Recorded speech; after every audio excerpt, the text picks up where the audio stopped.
Hi, Ryan.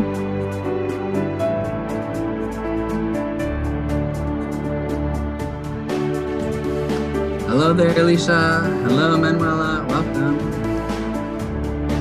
Welcome. Hello, everybody. I don't see Marina. I'm going to text her just to make sure that she's able to join. It's been that kind of a day, so. Yeah. And it was the last minute, so I will be right back.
Hey Alicia, are you there?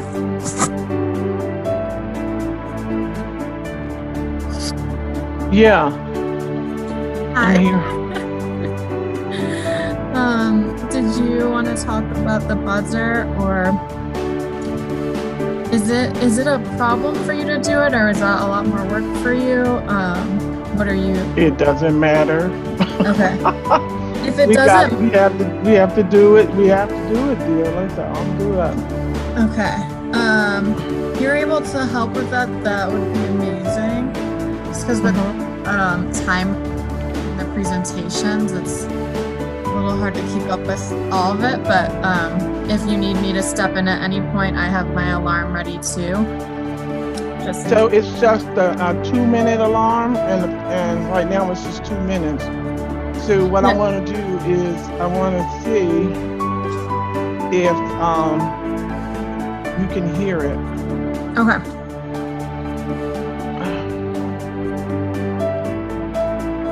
I was trying to monitor any of the public hearing speakers, see if they wanted to pull, and also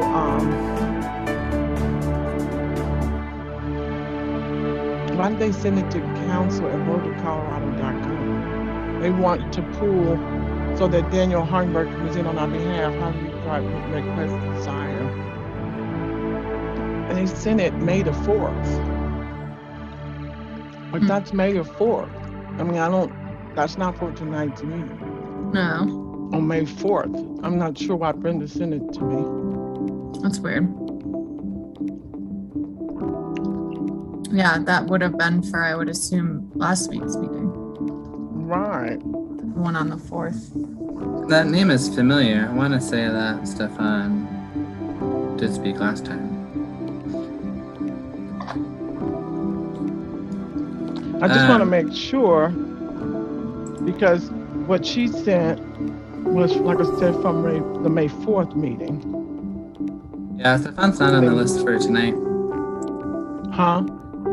Stefan Magnuson is not on the list for tonight. It says Ellen Morrison and I. Okay. I didn't think so, but yeah, again, Daniel's not on there pivoting. either. So yeah, I think that was just for a past one. Yeah, and we've been pivoting so much. I'm still trying to, work through. We're still trying to pivot. So Still Yeah, trying to we pivot. are. Okay, Emily, it's getting ready to go off. The timer is. So let me see if you can hear it. Yep. I can hear Okay. that. And Okay. Yeah, that's better. that works. Was it great. better down here or is it better up here? That's better. Whatever you just did. Okay. The second, yeah. Okay. All right. I had it too close to the microphone. Okay. We now know. We're all ready, Miss Emmeline. Well, I really appreciate your help with that. Girl, I've appreciated everything you've done in the last 3 days. Because Ryan, we had 2 days notice. So Yeah. 2 days we've been pivoting. Goodness. But we're handling it. We have a good team. Mm-hmm. For sure. And Noria just stopped by and said hi. She's in the building. Oh, how nice. All right, I'm going to get off for a second now that we've got that taken care of, Emily. I got a couple of last minute things to do. Okay.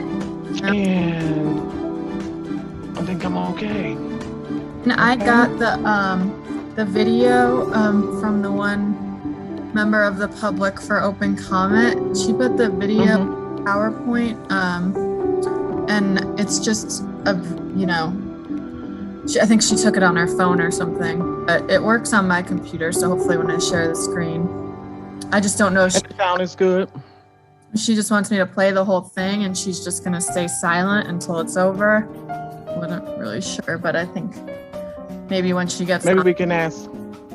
Yeah, maybe Ryan can ask her before you start it. Okay. Because Ryan, I think we have 3 people with presentations. And I'll queue up to the mayor too in the chat. No presentations for the public hearing though. Is that correct? The library district one is for the public hearing. But there's no The first speakers. There's no For speakers? Yeah. No, I haven't received any, not yet. Okay. Perfect. That's what I And have. again, it's kind of interesting too because we got that.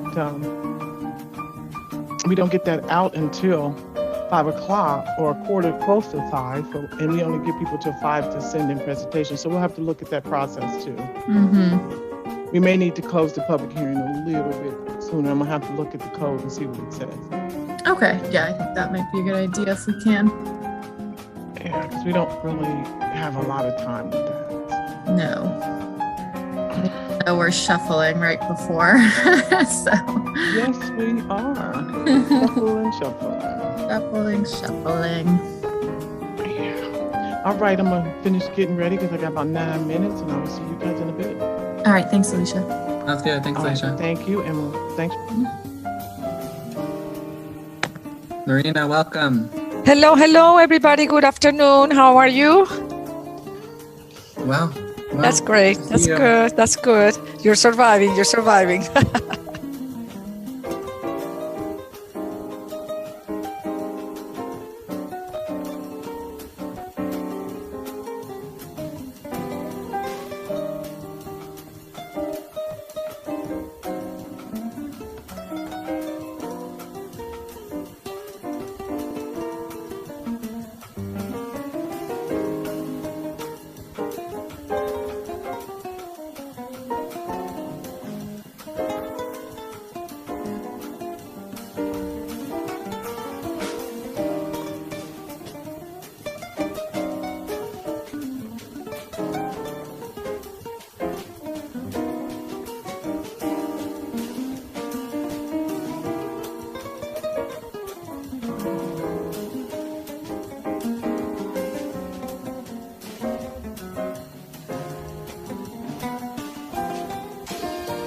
Good evening, everyone. And Bob will be with us. I saw him also at the clock dedication. So, Hi, everyone. hi, Neria.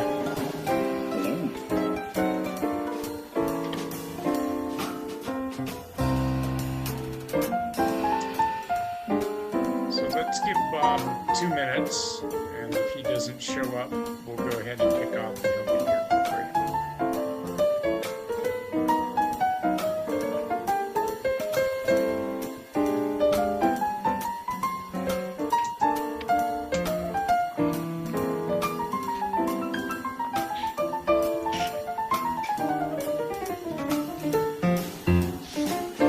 So Ryan, is channel 8 ready?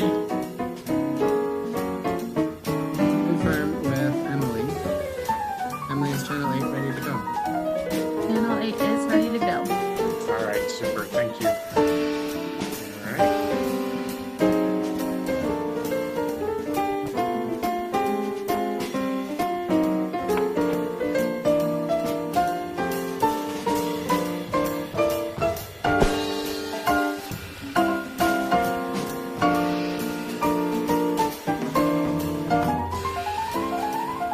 Bob gets 1 more minute.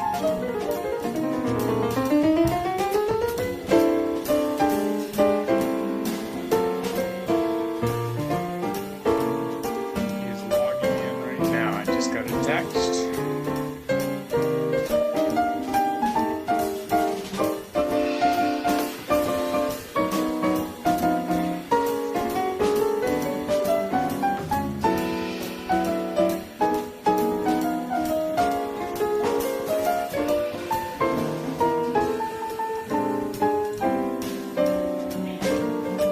There he is.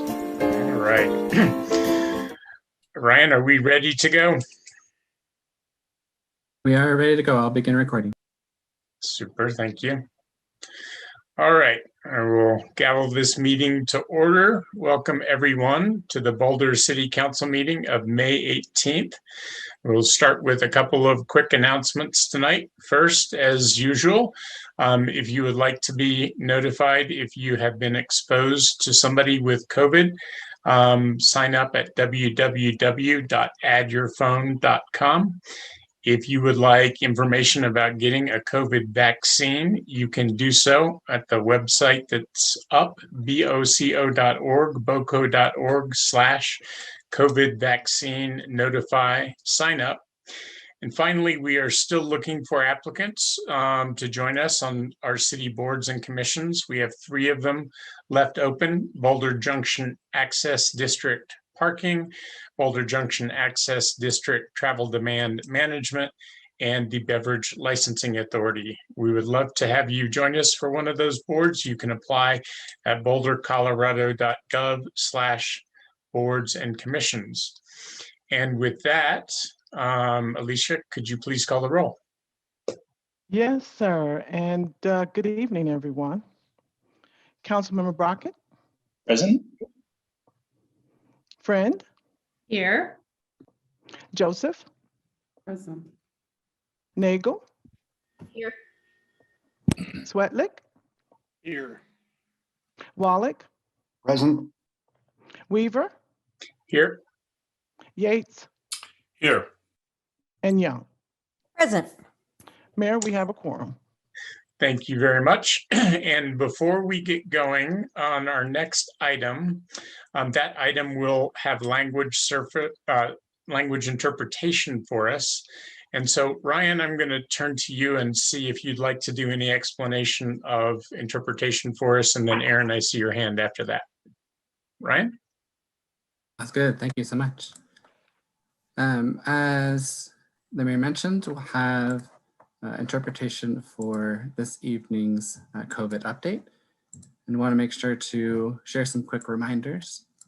You can select interpretation to participate in the meeting in English or in Spanish using the interpretation globe icon in your menu.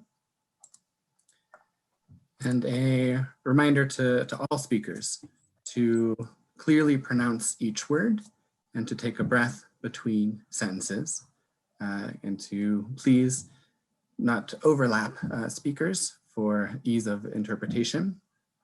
And sticking to one language is most helpful for interpretation. And so that has begun, and please choose your language using the globe icon below. Thank you. Thank you, Ryan. Aaron? I just got a report from a community member that their link to speak is not working. So I don't know, Alicia, how we can look into it. Is it for the public hearing or the open comment? They did not specify. All right, I will go ahead and resend the link to everyone. I think it might be the public hearing because that's the last one we sent. So I'll go ahead and take care of it while you guys are taking care of business. Thanks so much. No worries. Thanks, Aaron. Thanks, Alicia. And with that, Nuri, I'll turn it over to you. Thank you, Mayor. Today we have a quick update on our COVID. I think we've got some friends and partners from the county to provide that update.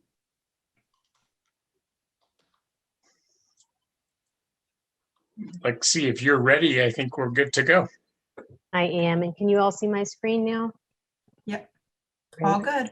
So thank you very much. My name is Lexi Nolan. I'm the Deputy Director at Boulder County Public Health. And I want to say thank you to City Council for having us this evening. I'm here with Trina Ruland, our attorney, and Chris Urbina, our Chief Medical Officer, to provide some data updates, as well as some updates on our public health orders and to answer any questions folks have. I will say before we get started that we do have great news. We did pass the 70% of eligible Boulder County residents vaccinated last week, so we're very excited about that. Of course, no sooner did we pass that marker, that milestone, than we had another group eligible to receive the vaccine, which is also wonderful news. So now our 12 to 15-year-olds can get vaccinated. And from what we're hearing, that's happening at a rapid pace. So that's wonderful to hear. And that was speaking too fast. I'll slow down. So just to review some of the numbers, we are at 71.2% of 16-year-olds and up, and 66.4% of 10-year-olds and up have received at least one vaccine. If we look at a breakdown by ethnicity and race, this is a little bit of a busy slide, but this is a new kind of slide that we're using. And what we like about it is that it not only provides information about how many folks have been vaccinated in each specific group, it also shows the number of people that remain unvaccinated within that group. And this is really helping us to think about how we target our messages, how we think about where we're really doing specific outreach to groups to make sure that we are continuing to support everyone to be able to get a vaccine who wants one. This is our geographic map, and as you can see, it continues to get darker, and which is wonderful news. We now have an area of Boulder County where over 75% have been vaccinated. I will point out, as I usually do, that most of the areas that are under 50% vaccination rates, we have no areas that are under 25%, but the areas that are between 25 and 50% of the folks that are vaccinated tend to be less dense areas. So there aren't that many people there. They are still important, and we are still working to reach them, but just so you have a sense of proportion. This is a breakout of our different age groups, and I think folks will remember that recently we've been very concerned about the high numbers of cases, particularly among young folks. So our 10 to 22-year-olds and even up to about 35-year-olds have been high up in this in the rates lately. And what we're seeing is this dramatic decrease in cases. And there's a significant amount of this is due to the vaccination uptake, including in younger folks, which we're starting to make more progress with. In terms of geographic distribution of cases, you can see that those case numbers, those number of individuals are falling, that it's proportional across cities, although we are still seeing more cases in Longmont than in Boulder. And this is just a really nice slide that illustrates the relationship between the vaccine uptake and the changes in cases that we've seen. So as we follow this orange line and we see the number of folks vaccinated, the percent of folks vaccinated, we see this decline in cases. And of course, what, you know, the quick reaction is to say, well, wait a second, you have a period here between March or during March when cases and vaccinations were increasing. And that's true. And that's because the vaccine takes a little while to work, right? You have to give it a chance to impact your body. And then, so if we count out 4 weeks from the beginning of really seeing that uptick in vaccinations, then we also start to see that decline in cases. That's just an indicator of the value of the vaccines on our case rates. If we look at hospital admission rates for Boulder County and the Denver metro region and Adams County, this is the pattern that we see going back to early March. And I'm showing you these three to show you the extremes of the two counties in the Denver metro region. This orange line is Boulder. The pink line is the average of all the metro counties, and the blue line is Adams County, just as an example, because it's had some higher hospitalization rates. And this particular metric is important because this blue level right here that goes across here, this is the level that would create an automatic snapback from our current position in level clear on the dial, which allows us to gather without restrictions. If we breach this blue line, then we will automatically go back to more restrictions. You can see we're not really in danger of that right now, which is great news.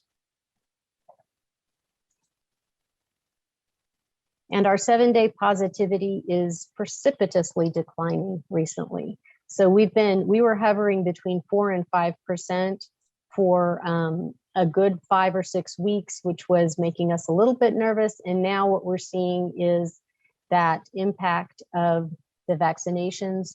There is a decline in testing, but the decline is not significant enough to make us worried that this positivity rate isn't accurate for the groups that are being tested.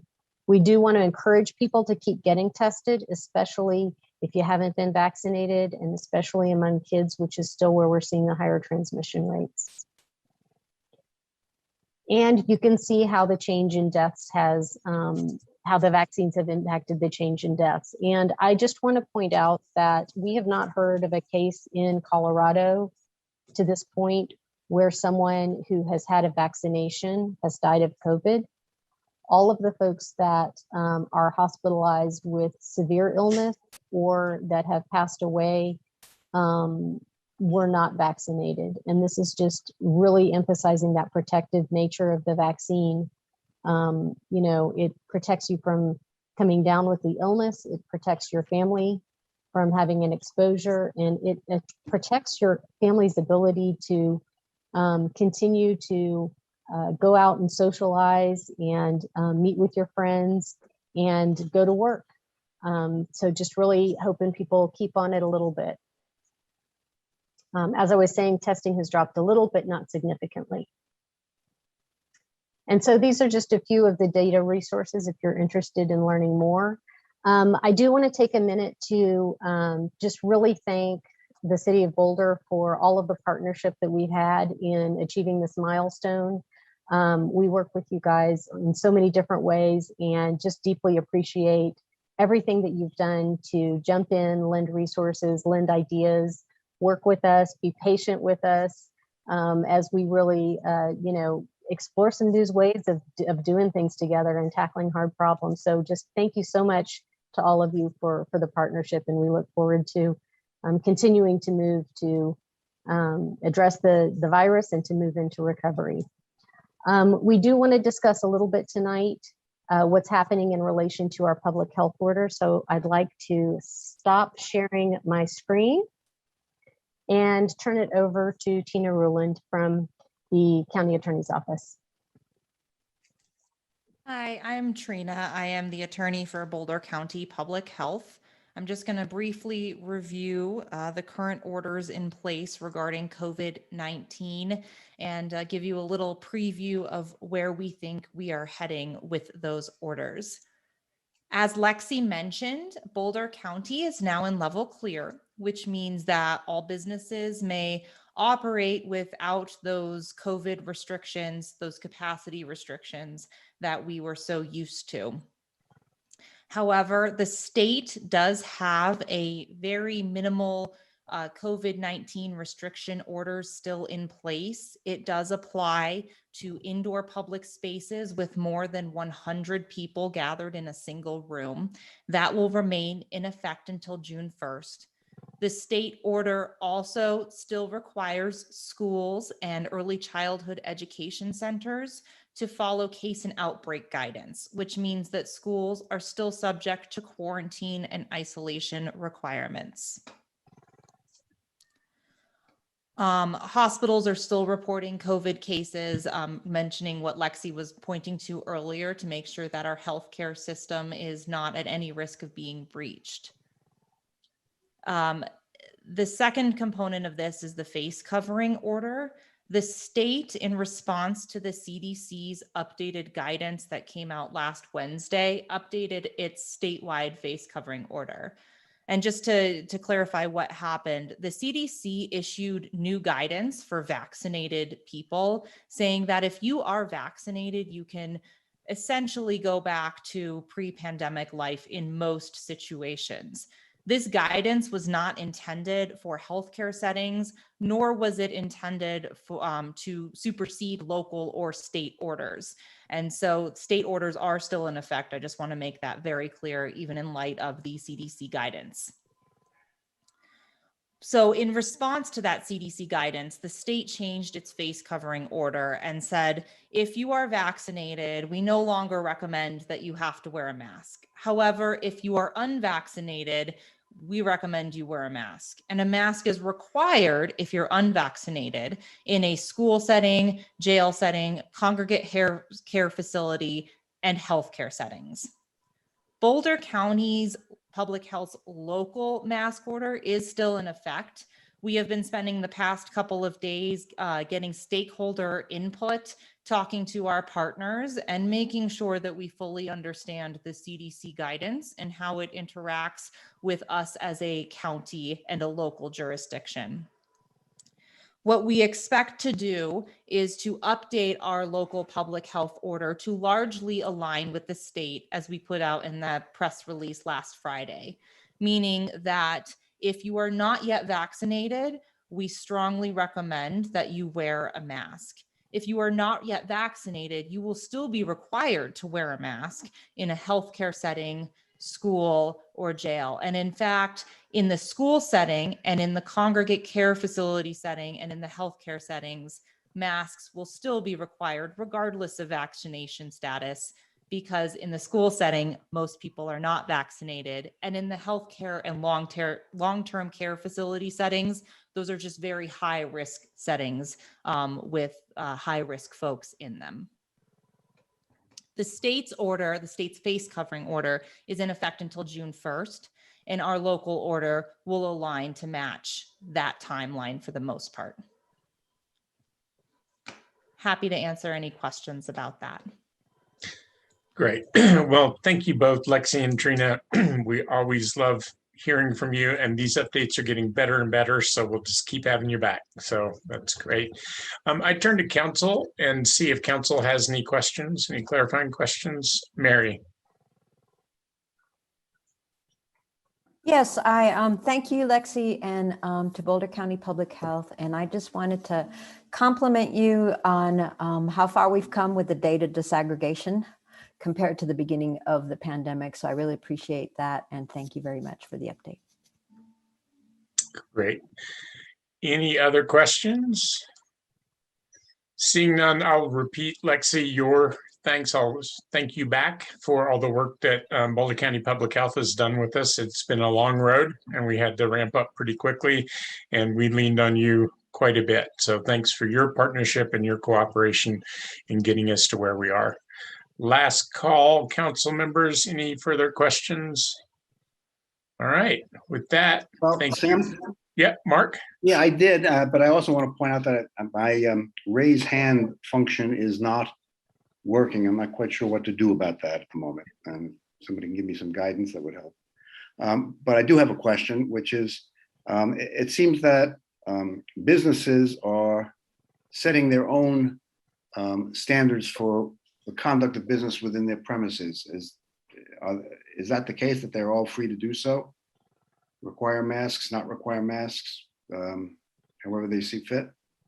So until we update the order, masks are still required in all public indoor spaces. We expect the order to be updated tomorrow. Once that happens, businesses in general do have the ability to still require masks. And if you are a higher risk business, younger clientele, we would recommend that you do require masks in that situation. The same guidance from the state still applies. There's actually some very helpful civil rights guidance for businesses. If they require masks, can they ask you to put one on? Yes, that kind of stuff, that all still exists there. Businesses can also inquire about vaccine status in most situations. Okay, thank you. And Sam, I have found an alternate raise hand function, which I'll try to use. Okay, great. Thank you. If I could just add on to Trina's comment, we will be looking over the next few days about how to help businesses think about whether a mask policy or an inquiry policy is appropriate for their staff or for their customers. And we'll be working on some communications to help and support them. Super. And I guess I see Chris Urbina here. Chris, I'll turn to you briefly and see, do you have anything that you want to share with us while we've got you here? Oh, thanks, Mayor, members of the council. I'm just here as a pretty face and to answer questions. So. All right. Well, thanks for being here with your pretty face. We appreciate it. With that, seeing no more questions, thank you again, Boulder County Public Health. And I will bring it back to council. And I believe we are ready for open comment. So with that, our first people signed up for open comment tonight are Donna George, Patrick Murphy, and Jane Wilson. Oh, and before I call on Donna, I will let folks know that our interpretation services will be ending now that the COVID briefing is over. So the rest of the meeting will not be interpreted. And with that, Donna, we are ready for your 2 minutes. Con eso, Donna, estamos listos. Buenas noches.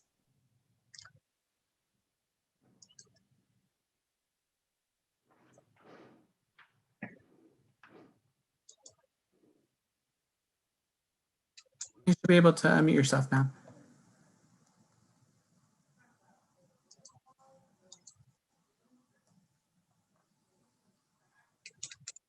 Don, I see you using the Zoom app and the phone. If you're on the phone, you can do.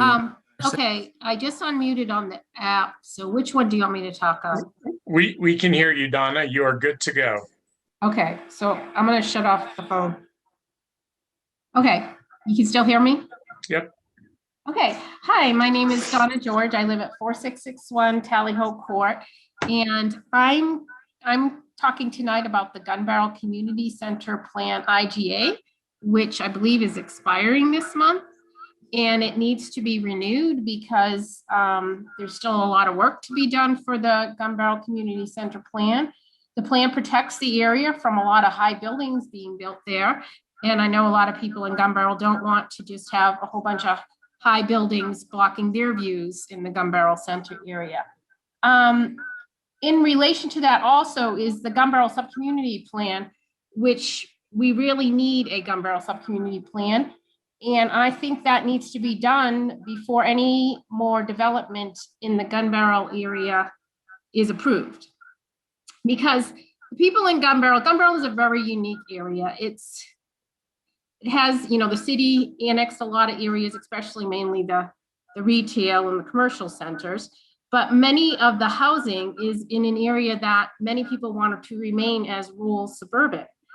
And yet it seems to be that the city and others may want to just turn this into an urban area, to put in as much housing as possible to serve the employment centers of the city of Boulder. And that's disingenuous to the people who live in the Gun Barrel area. This is where they live. They should have a strong voice in what happens in their community and how their community changes and develops in the future.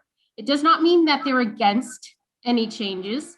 It does not mean that they wouldn't even welcome some density, but they do not want to be turned into a major dense area just to provide housing for the city of Boulder, because the city of Boulder is bringing in so many jobs. And with the tech industry, it is happening more and more.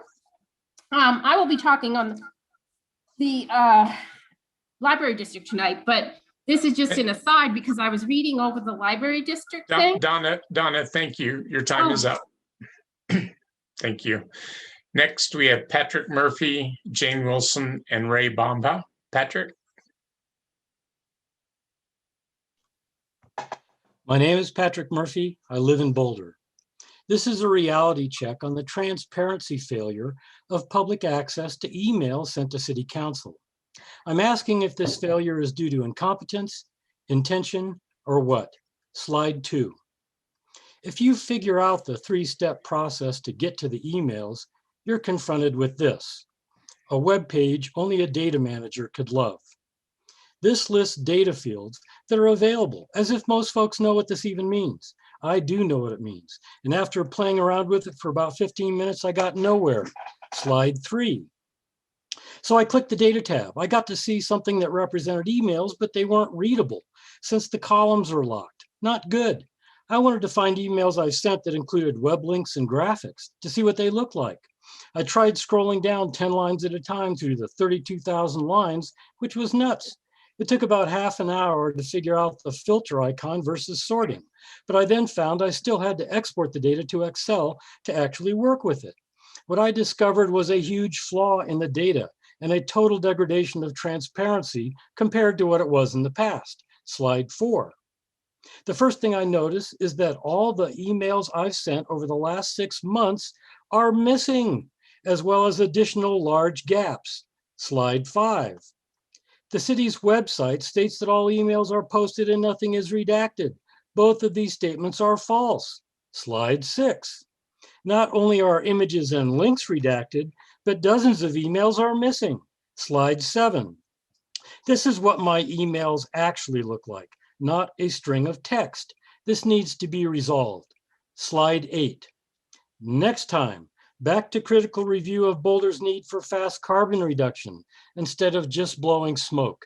And Nuria, it's wonderful to have you here. Look forward to meeting you someday in the future. Thanks. Thank you, Patrick. Next, we have Jane Wilson, Ray Bomba, and Evan Ravitz. Jane?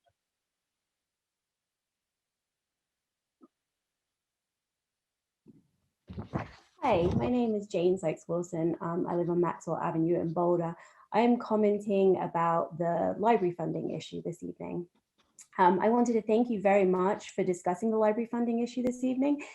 As many of us know, it's been a long time coming, and we have waited and watched one of our most loved and used institutes fade as the funding for the library, as always, is first to be cut and last to never to be restored.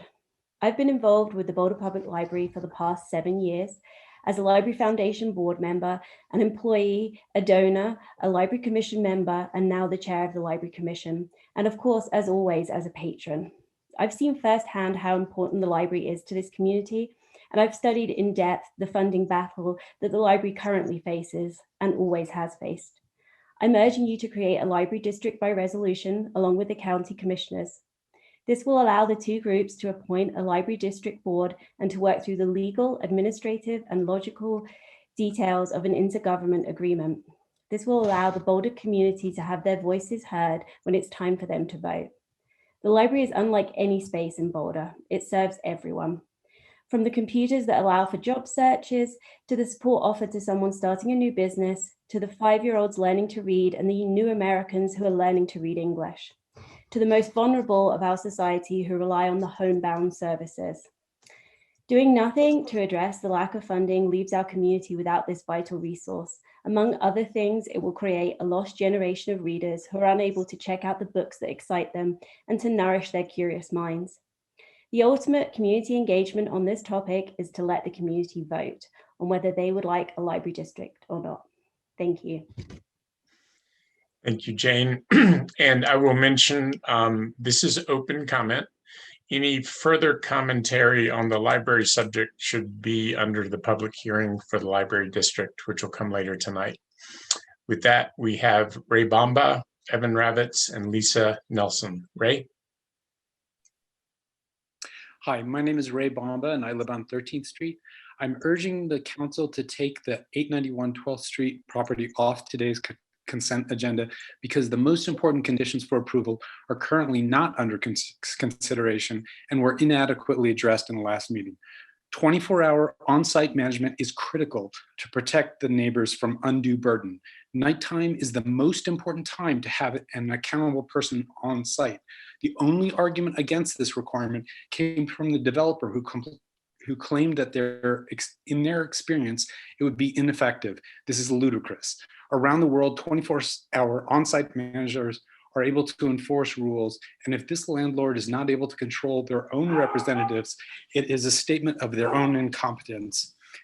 An alternative explanation for the developer's resistance to on-site management, as was presented at the last meeting, is the fact that they market their properties on Facebook as party houses, and it goes against their business model.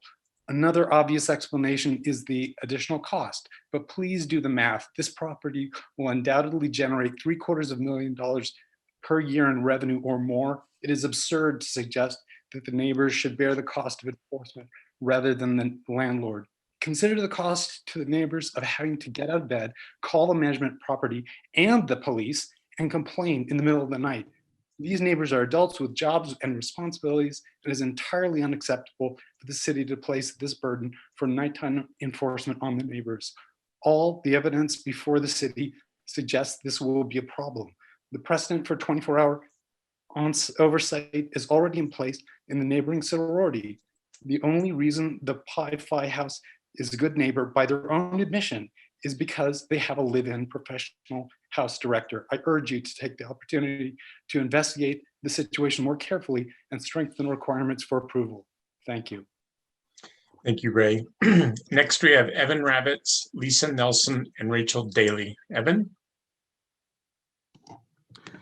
As Lily Tomlin said, no matter how cynical I get, I can't keep up.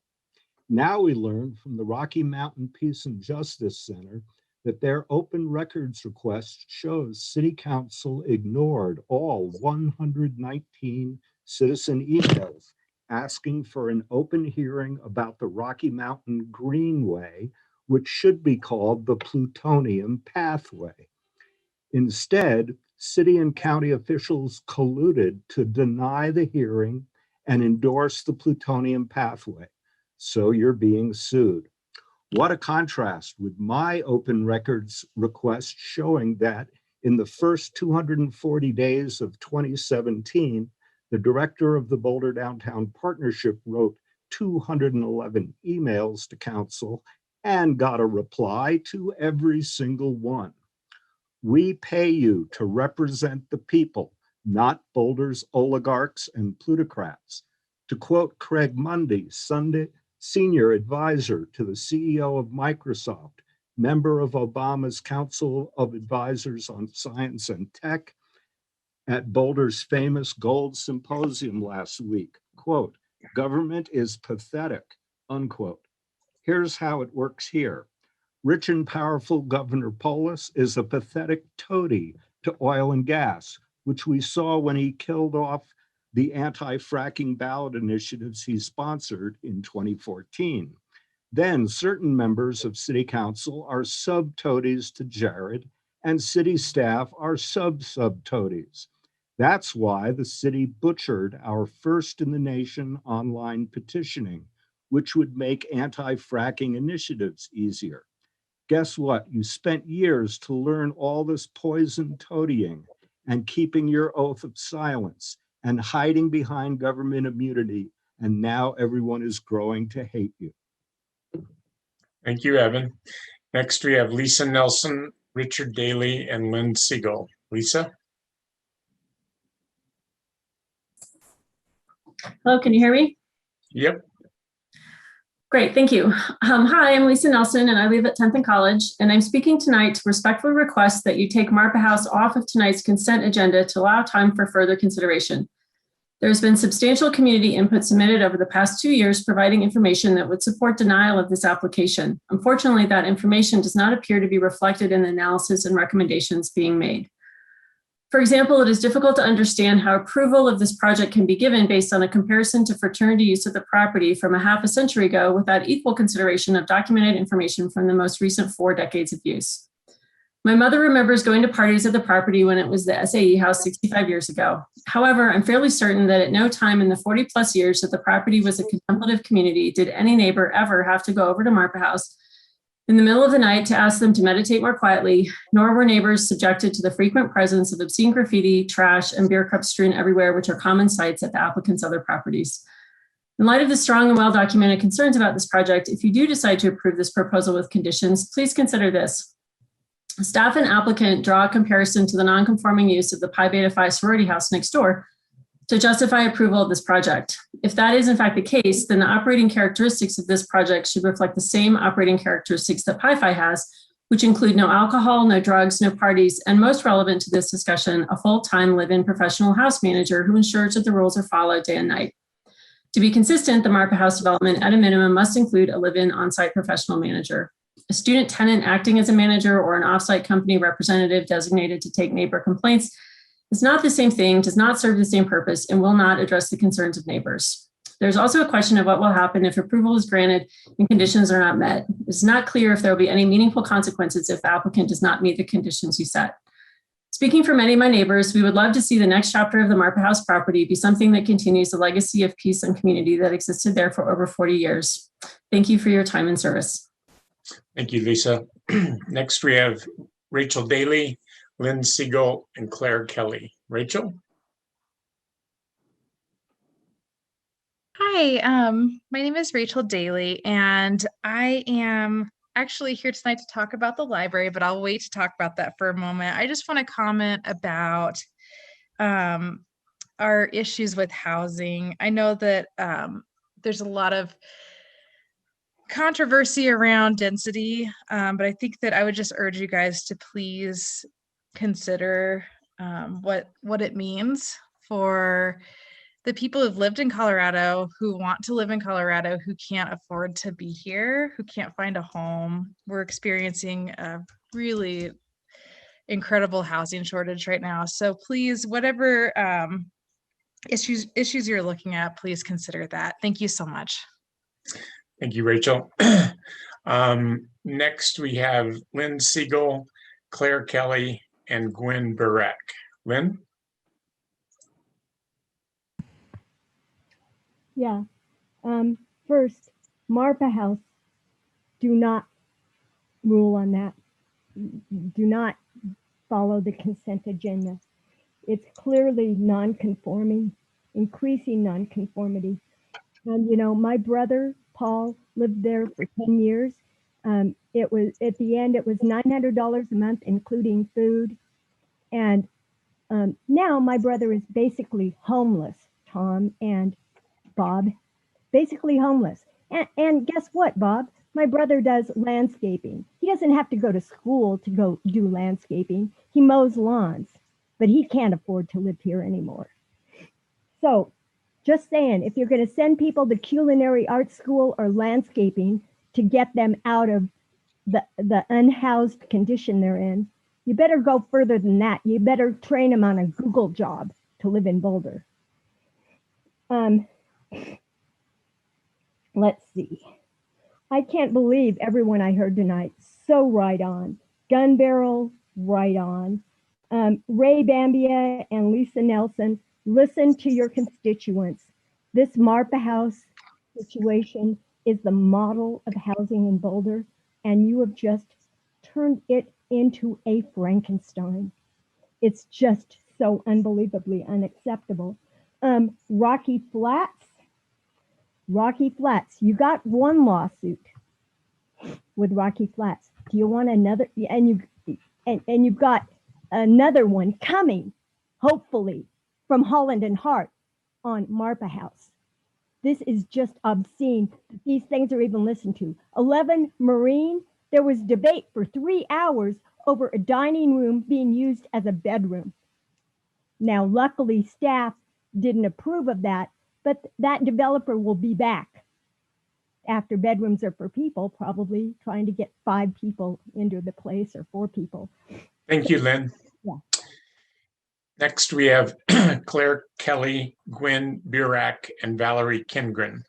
Claire? Hey, I'm here to talk about the library. Should I wait? You should, and I'll just ask to make sure, Alicia, can you make sure that Claire is signed up for the library, you. please? Thank you, Thank you. Claire. Next, Yes, we sir. have Gwen Burak, Valerie Kindgren, and Michelle Morrissey. Gwen? Hi, I'm Gwen Burak, and I have a presentation that I think is coming up right now. I live at Norwood Avenue, and I'm the Deputy Director of the Boulder Museum of Contemporary Art. And first, I just want to thank the city staff and city council members for all that you do to support the arts and cultural institutions in the city, including BMOCA. Tonight, I'm here to invite you to visit the current exhibition that is open at BMOCA's flagship facility at 1750 13th Street on the east side of the Civic area. Thank you for going to the next slide. The exhibition is entitled From This Day Forward, and it closes on May 31st and features the work of 8 artists from around the metro area. Next slide, please. The exhibition is guest curated by Tia Elisa Anthony, and she offers an invitation for us to consider the exhibiting artists' responses to our current reality. Tia Anthony's curation and the exhibiting artists' work respond to the reality that the global pandemic and race, gender, and civil equity conflicts of the past year bring to light the urgent need for change in how we respect humanity. Next slide, please. BMOCA is excited to hold space for contemplation and encourages visitors to move through the galleries while thinking critically about where we see ourselves going from this day forward. Next slide, please. This slide features the curator, Tia Elisa Anthony, in the bottom left, and a number of artists that are exhibiting work as part of the exhibit From This Day Forward. As the city's contemporary art museum, BMOCA is committed to amplifying the voices of artists in the dialogue about social issues and challenges of our time, and we feel that this exhibition offers this to the Boulder community. Next slide, please. We hope that you'll have an opportunity to come visit the exhibition before it closes on May 31st. And thank you so much for your time and all that you do for the arts and cultural institutions here in the city. Thank you. Thank you, Gwen. Next, we have Valerie Kindgren, Michelle Morrissey, and Hope Mickelson. Valerie?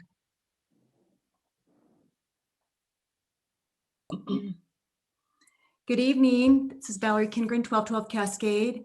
And regarding the Marpa House, you know, we used to love it when the students got back in town, the traffic was bad, and they would hoot and holler for weeks and then be gone until graduation.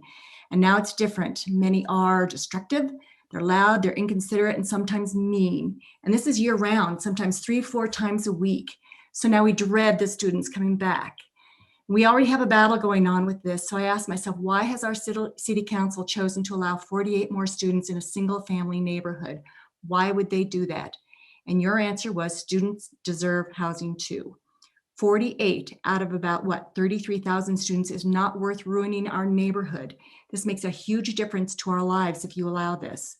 So we're dismayed that our community has not been heard and that you can't understand or won't, that you are making a decision that will impact us in a detrimental way for many, many years. We are willing to work with the developer to come up with a new plan that works for all. And yes, we know that's daunting and it's going to cost money, but it's worth it to get it right. We need to get it right now to preserve this neighborhood for generations to come.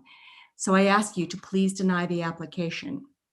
But if not, then at least take the next 2 weeks to work on the conditions to strengthen and make those enforceable. That's parking, live-in manager, reporting for more than 3 years, and consequences. As it is, it will be too difficult for us to monitor. And also there seems to be this rumor that we're a bunch of privileged folks that don't want this in our backyard. And this is really far from the truth. Many of us bought our homes 20, 30, 40 years ago and put in the work to make this a great neighborhood. We have jobs, drive old cars, and some of us struggle to pay bills. So there are all kinds of people here.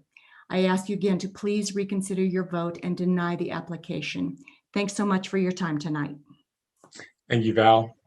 Next, we have Michelle Morrissey, Hope Mickelson, and Sharon Procopio. Michelle?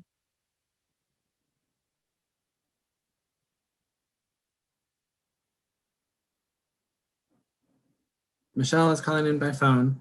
Michelle, you'll just want to press *6 to unmute yourself.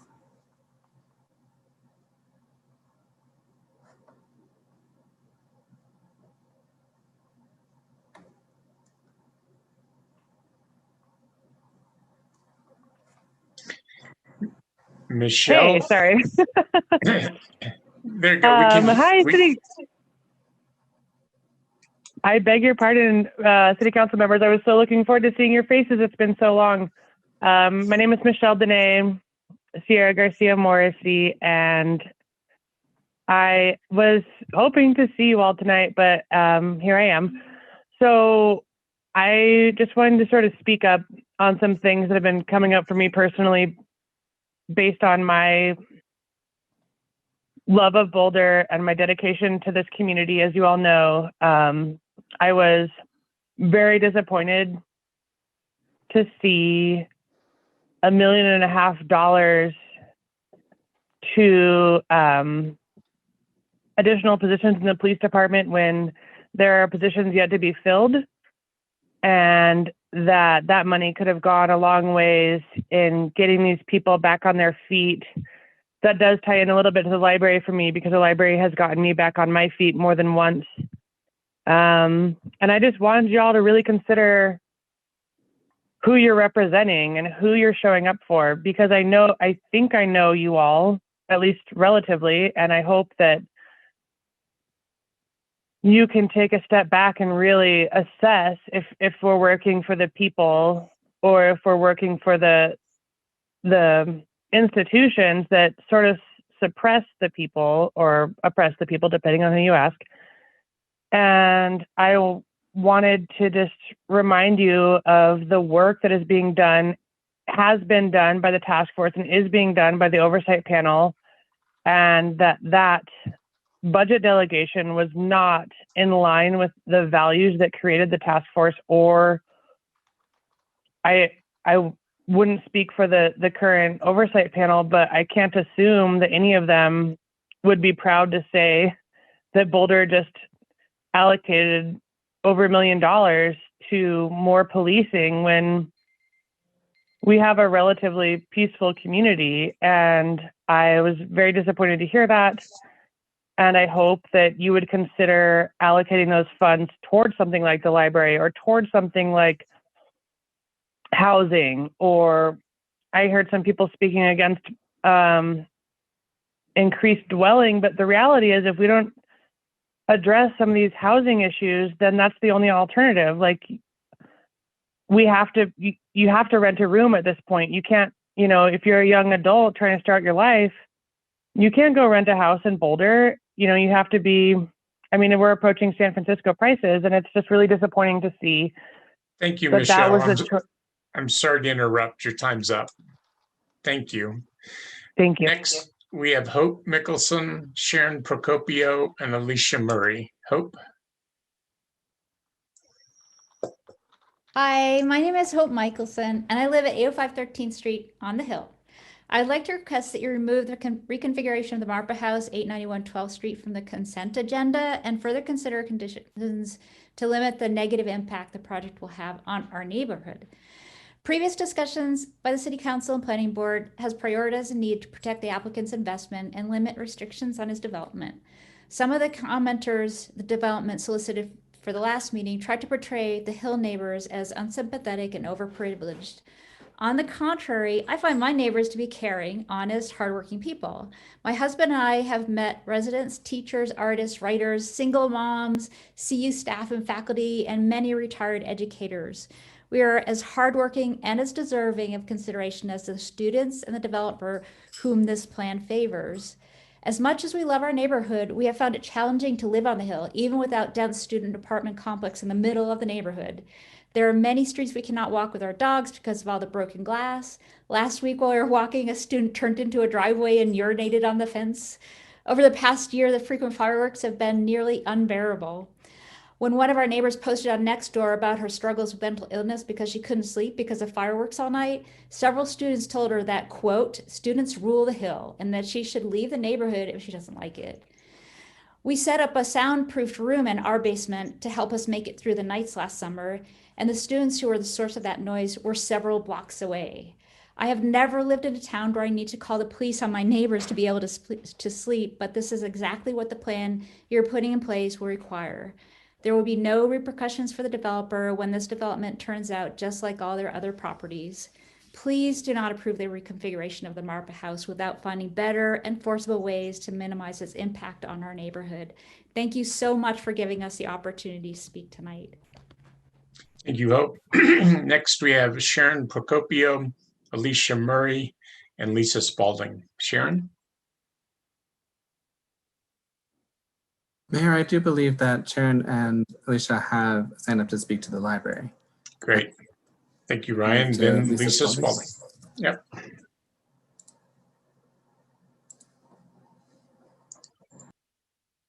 Hi, Ryan, do you have the presentation?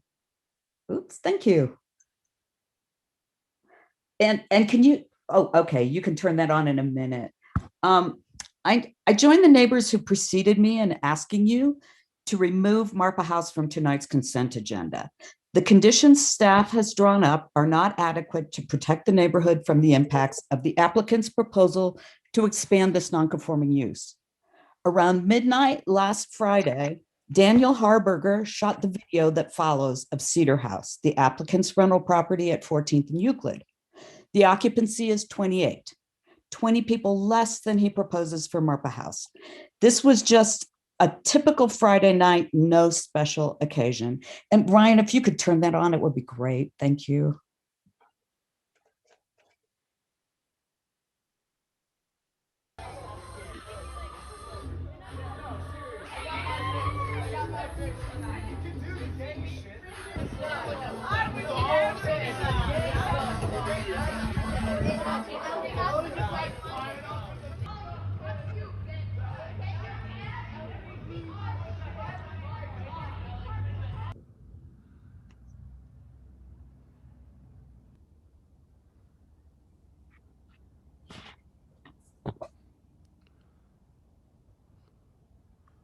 The last shot in the video shows the quiet neighborhood around Marpa House as it is today.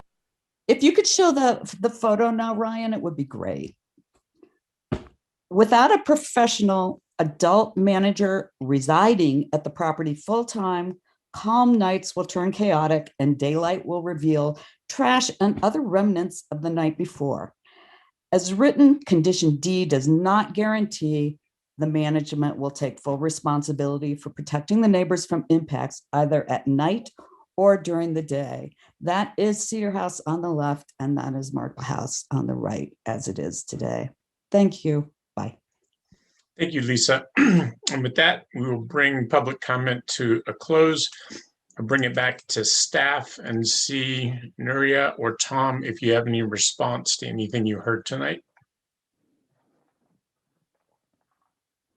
No. I'll defer to staff if they have anything they want to add.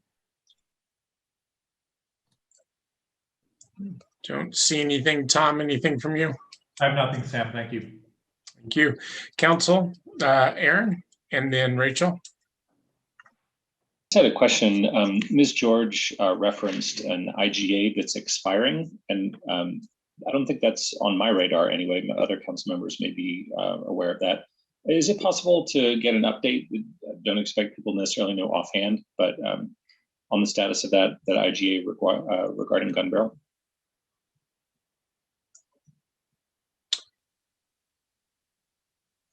Chris? Aaron, thanks for asking that question. And Jacob could jump in here as well. There is an IGA related to the Gun Barrel Community Center plan. And I think Jacob's got a little more info on it. That's correct. And thank you, Chris. I am by no means an expert in the topic. However, the information that I have at hand is that IGA with the county related to gun barrel was signed in 2006, and it has a term of 20 years. So it will expire in 2026. and it just applies to the retail core of Gun Barrel, and it's only for any development that's over 3¼ stories tall, and it allows for county review in those conditions. So it's relatively limited, and there's another 5 years left before its expiration. Great, thanks for that. Yeah, I was a little bit familiar with the IGA itself. I just hadn't heard of it expiring, but it sounds like we got 5 years left, so there's some time to renew that. Hopefully that'll come up on the work plan in 3 or 4 years. Thanks. Thank you, Chris and Jacob. Thank you, Aaron. Rachel. I just wanted to say thank you to, I think it was Gwyneth from BMOCA. That was a delightful presentation, and hope that she will do it again. Keep us posted. Thanks. Very good. And with that, Alicia, I'll turn it back to you. All right, sir. Thank you. Next, we have our consent agenda. Item number 3 on our agenda. Items are A through O. Very good. Thank you, Alicia. And we have a few items on the consent agenda to discuss tonight. The first one is item F. That is a first reading of an adjustment to base, which is a pretty routine budgetary thing we do, but there's a subject that we want further discussion about. For that, I'll turn to Councilmember Brockett. Aaron? Yeah, thanks, Sam. I appreciate you teeing this up for me to address.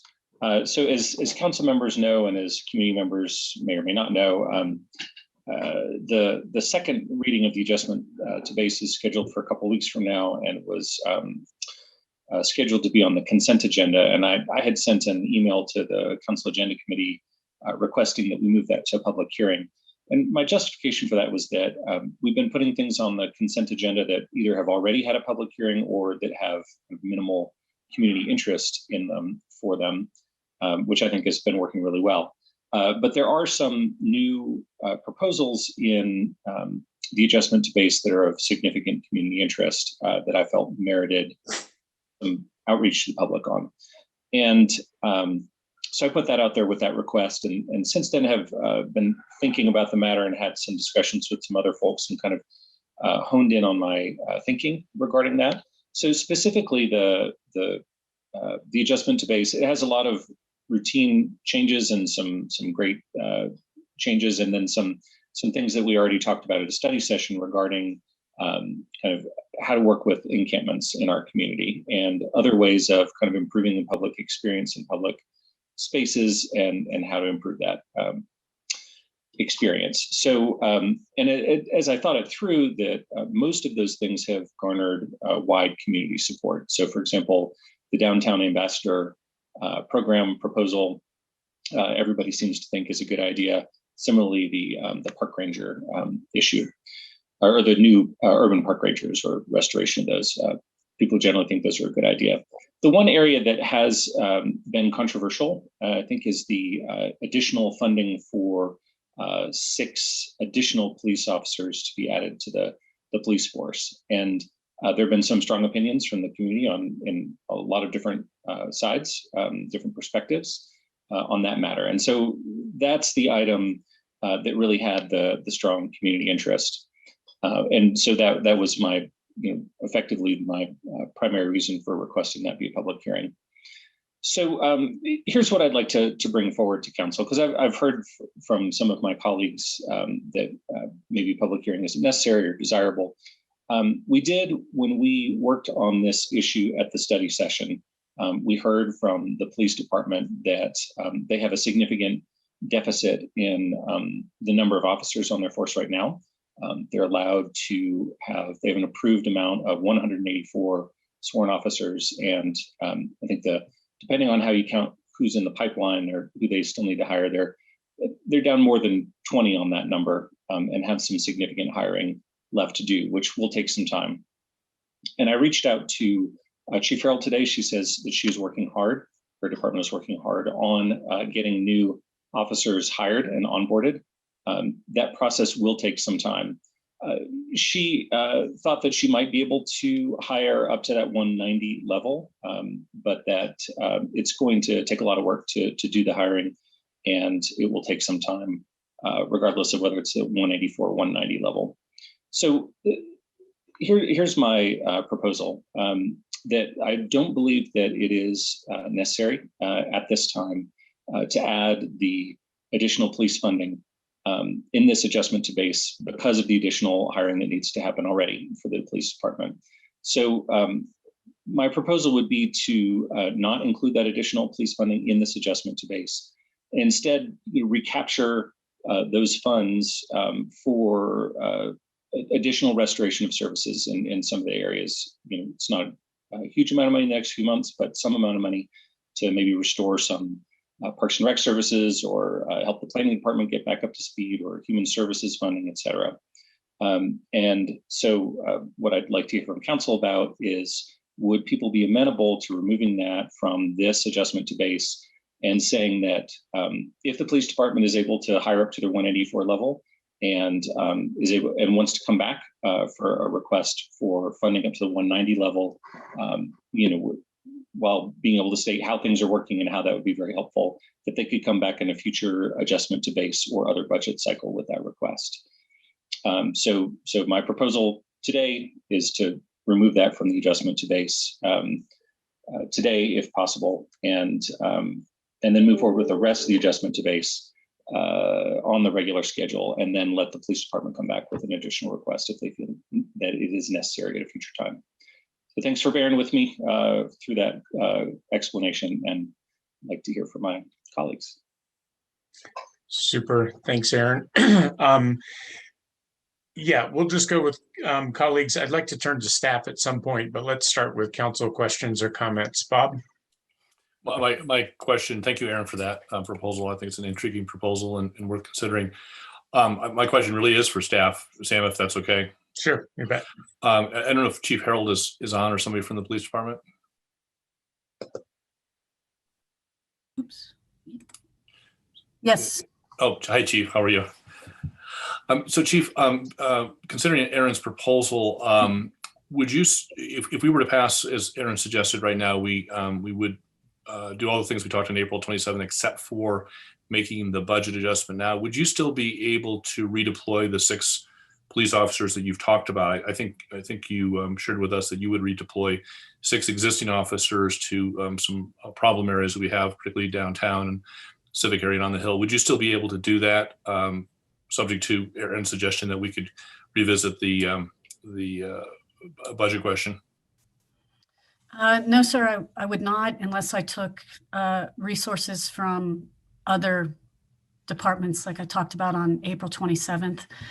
I think that the main point is, historically, the police were never had the expectation to clean encampments or posts or provide safety. The additional ambassador program, the parks, and the cleaning of what we discussed is 3 to 4 days a week. I would have to take an entire unit out of the police department to be able to provide that level of service. So I would either have to take my traffic section away, which currently is 9 officers, or I would have to take my University Hill impact team, which includes the downtown group, the University Hill group, and the San Juan group. And so, it's really priorities. It would come down to priorities, but I could not provide that level of service and protection and safety and posting and cleaning the encampments for that level of service with what we have now. And it would take a massive hiring spree, like we discussed on April 27th, to make this happen, and to do it the right way, to do it compassionately, and make sure everybody is safe. And then also to support the ambassadors and the new park rangers for the first year or the 18 months pilot project. Thanks, Chief. If I could ask a follow-up question, I want to make sure that I understood the original plan, which we talked about on April 27th, was I think there was 2 parts to it as I understood it. One was you were going to redeploy 6 officers, existing officers, to these problem areas, and then effectively backfill for them by increasing your budgeted headcount from 184 to 190. And I know that you're down significantly from the 184, but you're working real hard to hire up to that point, and maybe ultimately to the 190. Were the next 6 officers that, or some group of the next officers you hire, going to backfill for those 6? I'm trying to understand if they were going to be the last 6 or the next 6 or some middle 6. how that was going to work. So they will, to provide some level of service to support Parks and Rec, the downtown ambassadors, I would need to take 6 officers that I can train up within the next month. Like we discussed last time, they're going to need legal training. They're going to need more ICAT and use of force training. They're going to need more tactical training. They're going to need more legal training. And so I would take 6 of my veteran officers from different locations within the police department and backfill that with hires that we'll be having coming out of the academy. So I have people coming out of academies that by midsummer I'll be able to backfill. And then we've been working hard by contacting police academies across the state to get people in as quickly as possible. And then it is my desire and hope that we are able to hire lateral transfers, which only take 6 to 8 weeks to get up and running with our field training officer program.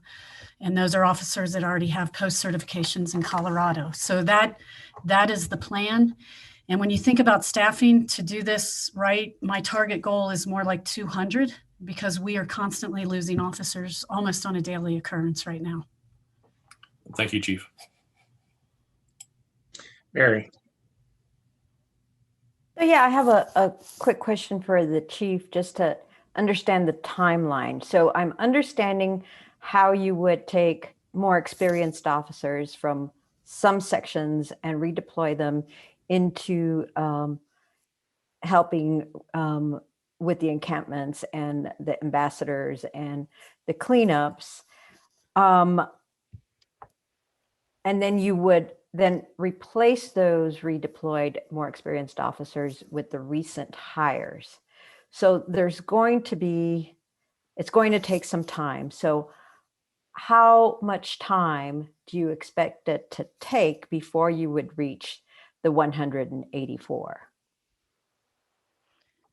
Well, if I'm successful, I hire everything that we have open right now in the next hiring phase, which we have going on right now.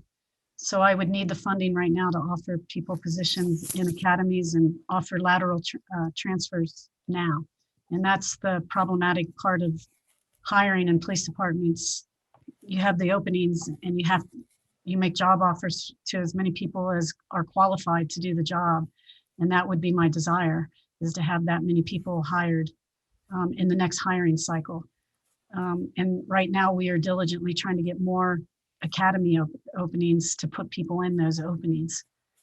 I can't guarantee you that we're going to get everybody in this first hiring cycle, but we will continue the hiring cycle. It will not close. So what you're saying is that if we're successful, then you would reach the 184 within about 6 weeks. I would hope to reach the 190 as quickly as possible, as fast as, and it comes down to doing a really solid recruiting and background check on everybody. But I'm dedicating a tremendous amount of resources to get these people up and running as quickly as possible. Because what you have to keep in mind is I'm losing people at the same time I'm trying to bring people in. So again, the important thing is right now is to really target for 200. That's what my goal is, knowing that I'm losing people pretty regularly in the police department. Okay, thank you. Thanks, Mary. Adam and then Rachel. Adam? Yeah, I'm not going to try to relitigate the vote because that happened, but I am still a little confused on the timing just because I don't know many departments that we try to pre-fill or have a hiring system that goes above what we're actually trying to fill. You know, if we're having a problem of hitting our cap, that's when I think it's appropriate to talk about budget expansion, especially when we have so many services that aren't currently being provided that we normally do. So if that were a problem we were running into where we needed more officers because we had hired as many as were already allotted, I think that makes a lot of sense. But until that point, you know, I'm not sure it makes a whole lot of sense to put budget somewhere where it's maybe going to be spent, especially when we have a second adjustment to base in a matter of months, where we could approve that again. And as Chief said, the hiring is not going to close until it is full. So it seems like we have multiple bites at this apple, but why would we spend the money or allot the money when it could be allotted elsewhere? Why not wait a little bit, in my mind? Thanks, Adam. Do you have a response to that, Chief? The only response I have is if I don't start hiring now, we're talking another, it just pushes the hiring process back and back and back. So, you know, it is standard practice in policing is to have a target over your number, knowing that you're losing people. It's just a standard practice to ensure that you are always at least keeping your policing levels consistent. And that unfortunately it has not happened in Boulder, but this is a standard practice across the country, is trying to target above, knowing that you're losing and knowing that how hard it is right now to recruit and to retain police officers. Thank you, Chief. Rachel? I'm with Adam. I also don't want to relitigate and understand the complicated hiring dynamics here. It does sound a bit like we're in like quicksand where we are losing faster than we can hire replacements. So I do wonder about this kind of pre-hiring and not waiting to see when we get to 184. But we already litigated that at April 27th. So understood that I wasn't on the kind of winning side of that argument. But overall, I guess in terms of Aaron's initial request to have a public hearing, I don't know that during my tenure on council, we've had a public hearing on either homelessness or policing. And those are obviously both areas of intense public interest.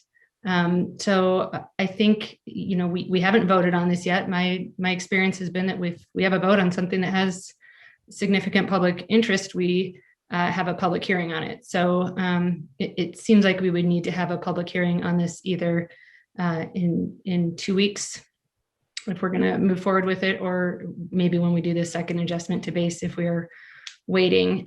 But I think it's very clear based on open comments and emails that this is an area of intense public interest, and that seems to be when we hold public hearings. So I don't know why we wouldn't for this. Thanks. Mark?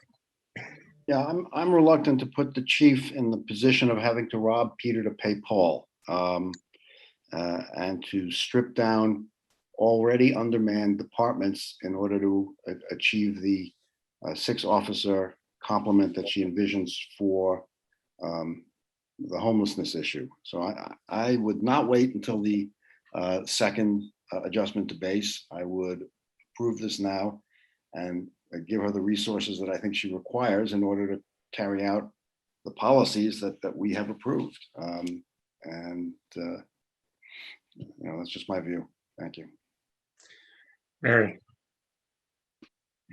Yeah, I'm just trying to understand something that Adam said, that he said he's not aware of any other departments that do this. So my question is this something that is specific to how police departments operate, or are there other departments that do this? And what is the characteristic of police departments that they have to hire in this manner versus other departments? Chief, I think that might be to you first. Yeah, I don't know if that was for Adam. Mary, that's a great question. I don't know if this is a standard practice in other city departments. I can tell you in policing, throughout my almost 30-year career, this has always been problematic, and especially problematic right now with the national policing crisis and the King Soopers incident. People are just deciding not to retire from the police department, to resign from the police department. And so we are losing people, and there's, you know, retirements and resignations. But this, for my entire career, has always been problematic, is to keep your staffing levels up to what your complement is. It has always been hard to keep officers at the proper staffing levels. And unfortunately, what that's indicative of is not providing the community with consistent policing services. And so right now, if I was asked to do the encampment cleanups with the other departments and provide safety, I would have to take another unit out of service to make that happen on a consistent basis. And I am trying to hire, as quickly, but also due diligence, because these are important positions for the community, and to do that right as well. But we will be in a hiring cycle to keep these numbers up. Very good. And yeah, and I was looking to someone on staff to answer the other part of the question. I'll defer to Chris if he has additional information, but I know just from experience that other departments like fire departments generally have this issue and they overhire because of their academies. I've been in other cities where traffic management is in the similar case. I believe that Boulder Fire does that as well, but perhaps Chris has more detail. Nuri is correct, and it's there's a couple of pieces. The first is, especially with fire and police departments where you have the applicants or the new staff going through an academy process. There are some that through that academy process will drop out. And so a lot of times, especially like with fire, and then as Maris described with police, there are multiple academies and you can draw from those. There's other times where if we know that there is a planned retirement, say, of a staff member, we'll do what we call an overhire, which is essentially hire that person's replacement before that person has officially retired for a short overlap period. And so that's the other thing that will occur sometimes in departments is there'll be a short period of an overhire just to ensure smooth transitions. Thank you. Aaron. Well, and Chris, just to follow up on that, I mean, that kind of overhire is something that departments can just do, right? I mean, you don't need special dispensation or budget in order to have some overlap like that, do you? Internally, we still go through an approval process just to ensure that the funding is there and it isn't going to put a department over their budget. Right, but you don't come to city council for approval on that kind of thing, right? It's just something that departments can do. Okay, so I want to remind us that any council person has the ability to cause this to become a public hearing on June 1st. So we don't have a vote here and we don't have, approval. So Rachel, to your point, should you want a public hearing, you could cause one to happen.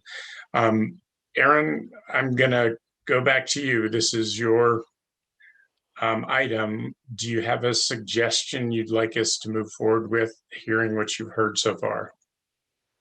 Yeah, well, Chief Harold, I mean, I thank you for that perspective, and I appreciate it. And I hear that you're hiring as fast as you can, which is good. Like, we have a deficit, right, that needs to be filled, and it seems like some amount of like overhiring, like Chris was talking about, seems like a very reasonable kind of thing to do. I still, my fundamental point, I feel like stands that we have so many departments in the city that provide important services to the community that have been cut deep over the last year or so. And so I still would like to, give you the chance to staff up to that 184 level and look at how we can spend a little bit more money on restoring some of the other services we've lost in the community. So Sam, my proposal would be to approve the adjustment to base with that one additional allocation removed. Okay, so what I'm going to suggest is that you make that into a motion, and that you don't have to do it at this very moment because we have a couple other consent things to talk through. But by the time we are done with the consent, I think maybe somebody should move the consent with all uncontroversial things, and then we have a vote on whatever your motion is at that point. Does that sound fair? Yeah, that works. Okay, and I have a question that I want to ask staff before we go on, and I'll direct this to you, Chris, and then others can follow up. But Chris, I heard from staff, I think you, in fact, that there was threats made to park staff today who were giving notice in an encampment. Could you give us a little bit of information about that? Yeah, or Allie, either one. Yeah, I might look to Allie Rhodes, who knows more of the details. Sure. I'll just share that it had nothing to do with encampments. The employee was mowing in a park near the adjacent civic area, and was threatened with a metal pipe and some pretty awful words. Okay, very good. I just wanted, Chris had texted me about that, so I just wanted more details. This wouldn't have been anything related to, there wouldn't normally have been a police presence with what that staff person was doing. Is that correct? Okay. Yeah. Okay, very good. So Aaron, you have a to-do by the time we're done with the consent, and we will deal with the specifics at that point. With that, moving on through the consent agenda, we have item N, which is the continuation of our hearing on the non-conforming use review for 891 12th Street. And we gave staff instructions at the last meeting to prepare conditions, and we gave some detail about those conditions. So I think staff has those, and we have 30 minutes roughly set aside here to talk through those. So I'll turn it to staff.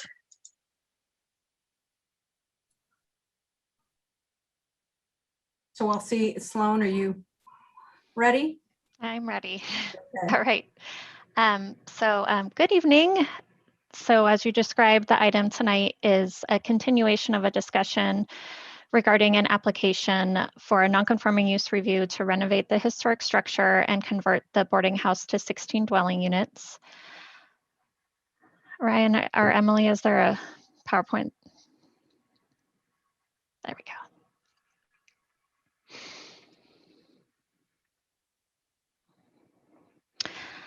So the intent of the presentation is to go through the additional conditions and modifications that were prepared by staff to address comments made by council at the hearing on May 4th. Next slide, please.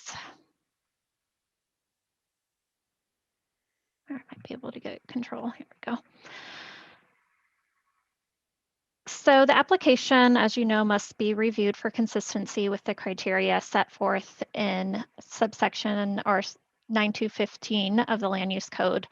And a determination on this application is a criteria-based decision. Planning Board approved the application in February with a list of conditions which were intended to address neighborhood concerns and ensure that the use would be compatible with the surrounding area with an acceptable amount of impacts. Council called up the Planning Board decision in March, and on May 4th held the quasi-judicial hearing to review the proposal. Council closed the public hearing and continued discussion to the meeting tonight to allow staff to draft conditions as was directed. Planning staff has been working with the city attorneys to prepare the conditions and modifications, which were forwarded in the memo. Those were also reviewed with the applicant and their legal representation, and they have agreed to the changes. So I'm just going to talk quickly through the modifications that were made since the last hearing. Maybe. Go back. All right, well, the first one is the quiet hours. So the modification is intended to address concerns regarding noise impacts and general disruptions to the neighbors. So the duration of quiet hours have been extended to 8 p.m. until 8 a.m. 7 days a week. The next modification is that the entire property will be considered comprehensively as a single address for enforcement purposes rather than as individual residential units. The next condition is regarding marketing materials, which has been modified to indicate all forms of payment are acceptable, including Section 8 vouchers. A condition has been added that that requires reporting to the city on an annual basis to ensure compliance with the conditions of approval and the Good Neighbor Agreement. The check-in would consider at a minimum noise complaints, police visits, and code violations. The first check-in would be to council, and then the 2 subsequent check-ins would be to city staff. Next, just requires that the Good Neighbor Agreement would be updated to reflect all of the modifications made to the corrections. And then lastly, additional minor changes were recommended by staff to provide some clarification for enforcement purposes and just based on input provided at the hearing and also from neighbor representatives. So some additional clarification was provided around the on-site management, which would be required 24 hours a day, 7 days a week, the parking permits and how that would interact with the neighborhood parking program. And with that, staff recommends approval of the case with the motion provided in the memo. And we're happy to answer any questions as always. Thank you, Sloan. And with that, bring it to council questions, comments, feedback. Mark? Yeah, did I correctly read it that the applicant is only going to be required for 3 years to report on its compliance with the Good Neighbor Agreement, or am I in error on that? That's correct. That was what staff heard in the last hearing, was that it would be for 3 years. Okay, thank you. Thank you, Mark. Mary? Yeah, thank you, Sam, and thank you, Sloan. Just a quick question. We were shown a video of the Oak House having a party, and what is the likelihood that something like that might occur given the quiet hours of 8 p.m. to 8 a.m. all the time?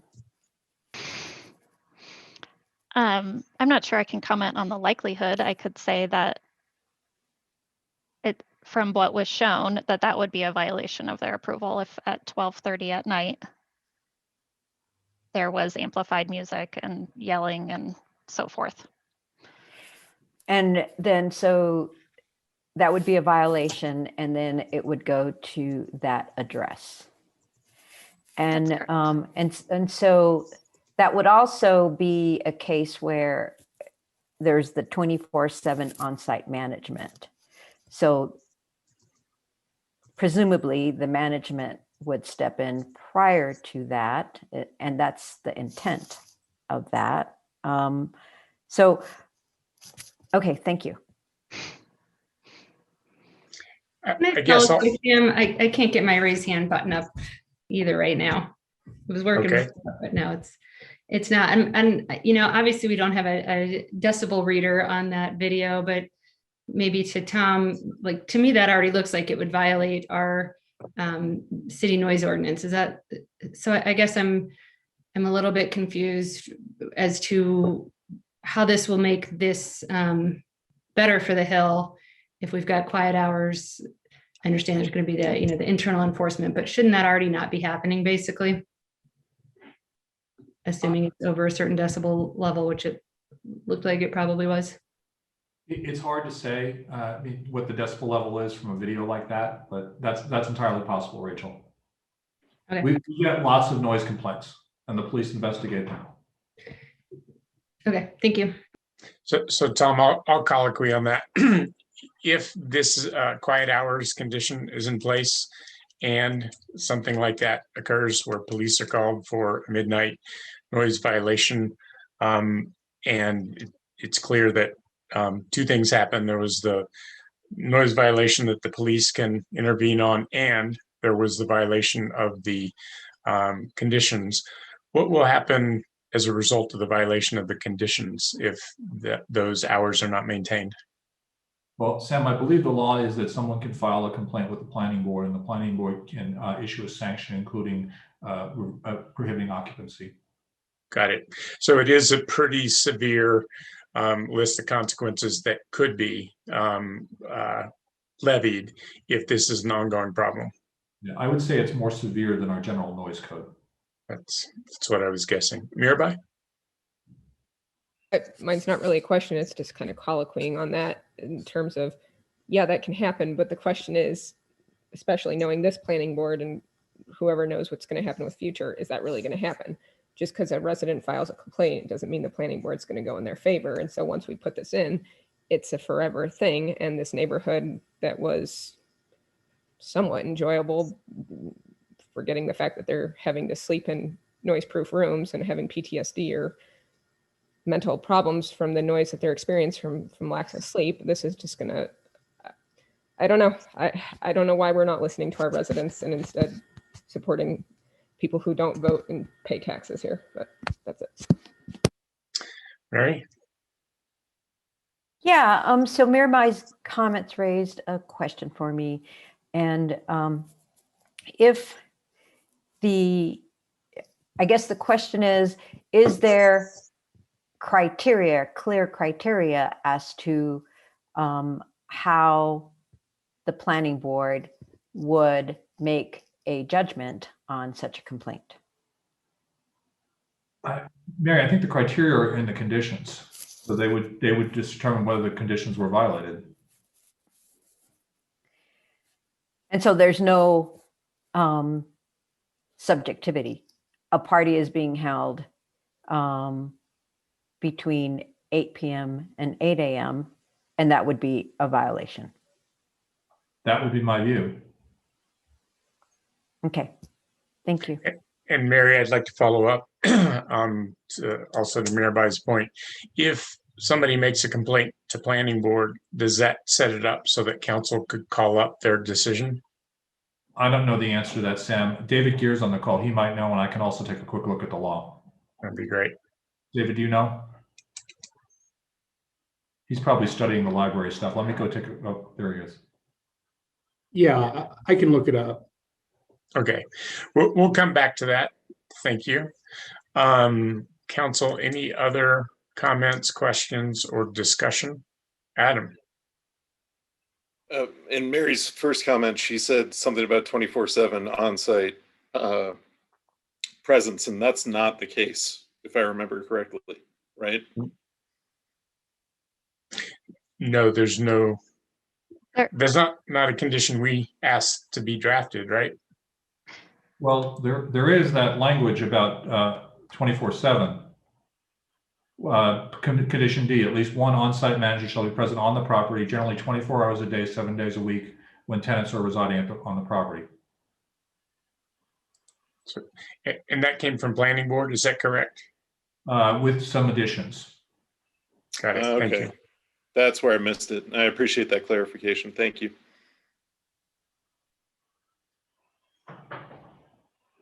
Okay. Any more discussion of this? Because if we move on, this will be part of the motion to pass the consent agenda. So, Mark?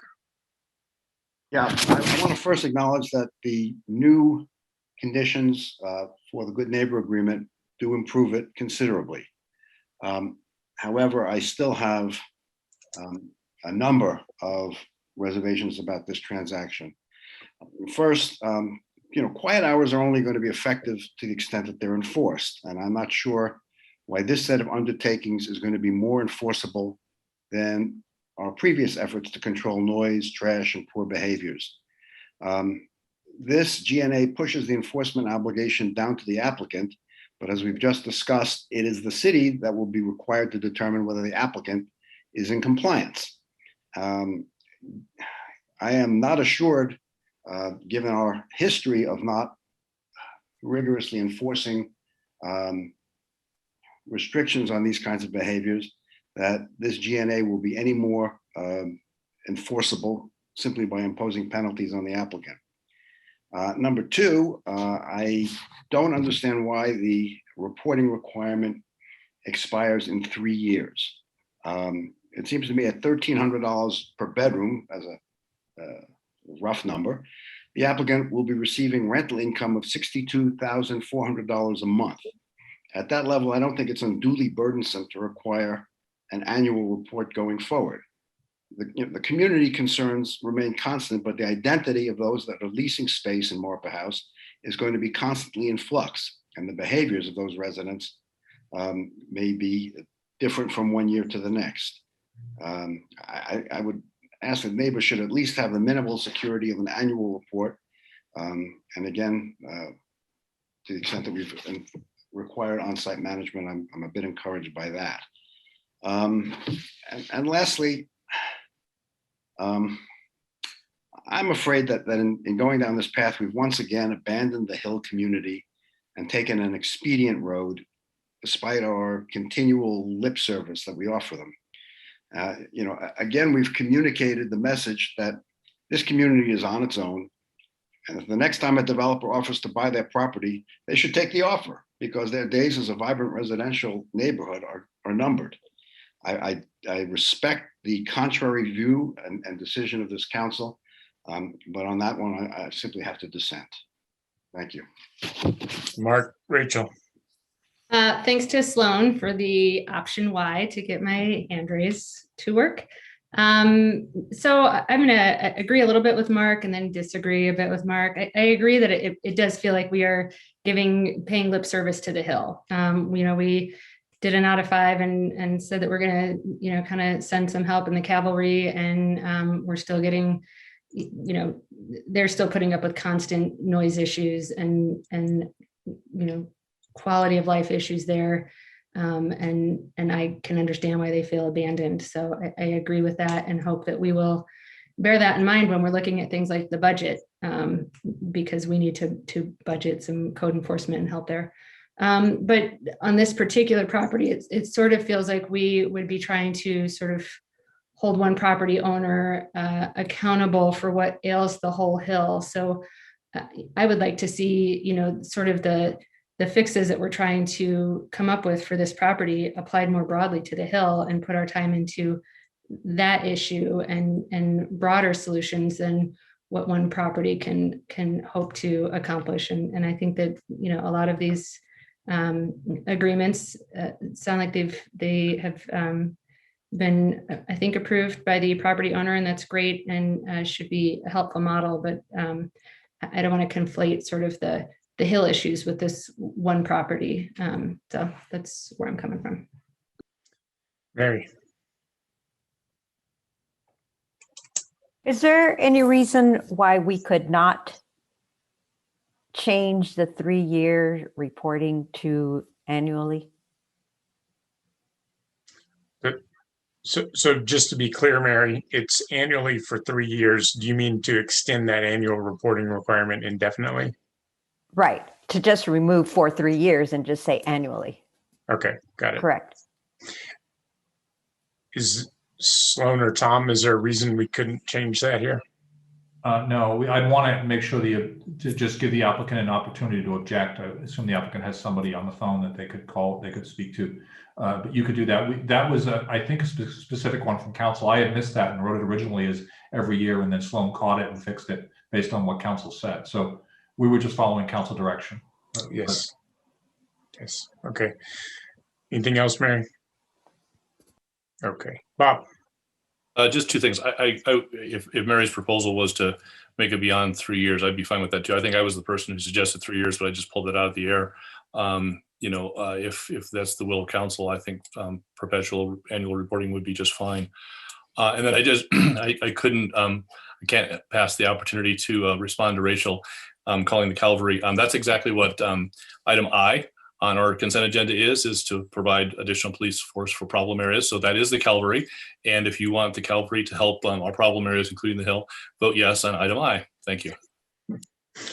Could I colloquy on that? Sure. Because I actually had a question about that. Rachel mentioned we need code enforcement in the area. And is it code enforcement or is it police enforcement that's required? Well, if that is to me, I will say that it's to staff, actually. Oh, okay. And I'll stand corrected. That was item F, not I. So Tom, I think that might be you. Code enforcement is actually part of the police department, although there's a separate zoning code enforcement. I think, Mary, to answer you from my view, we need both. The police handle some things, other things like trash and snow removal and stuff. is code enforcement. But I of course defer to Maris. That's why I was being quiet. Thanks, Tom, but I would agree with your assessment. We need both. And Rachel, the issues on the Hill are very complicated too. And unfortunately, that requires police intervention as well as code and some type of abatement process as well. Thank you.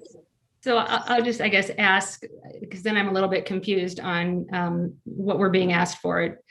My understanding with the 6 additional police officers is it is, specific to homelessness solutions and not things like parties on the Hill at night. So that feels different than what we have discussed. So I'm just hoping to get some clarification to Bob's point.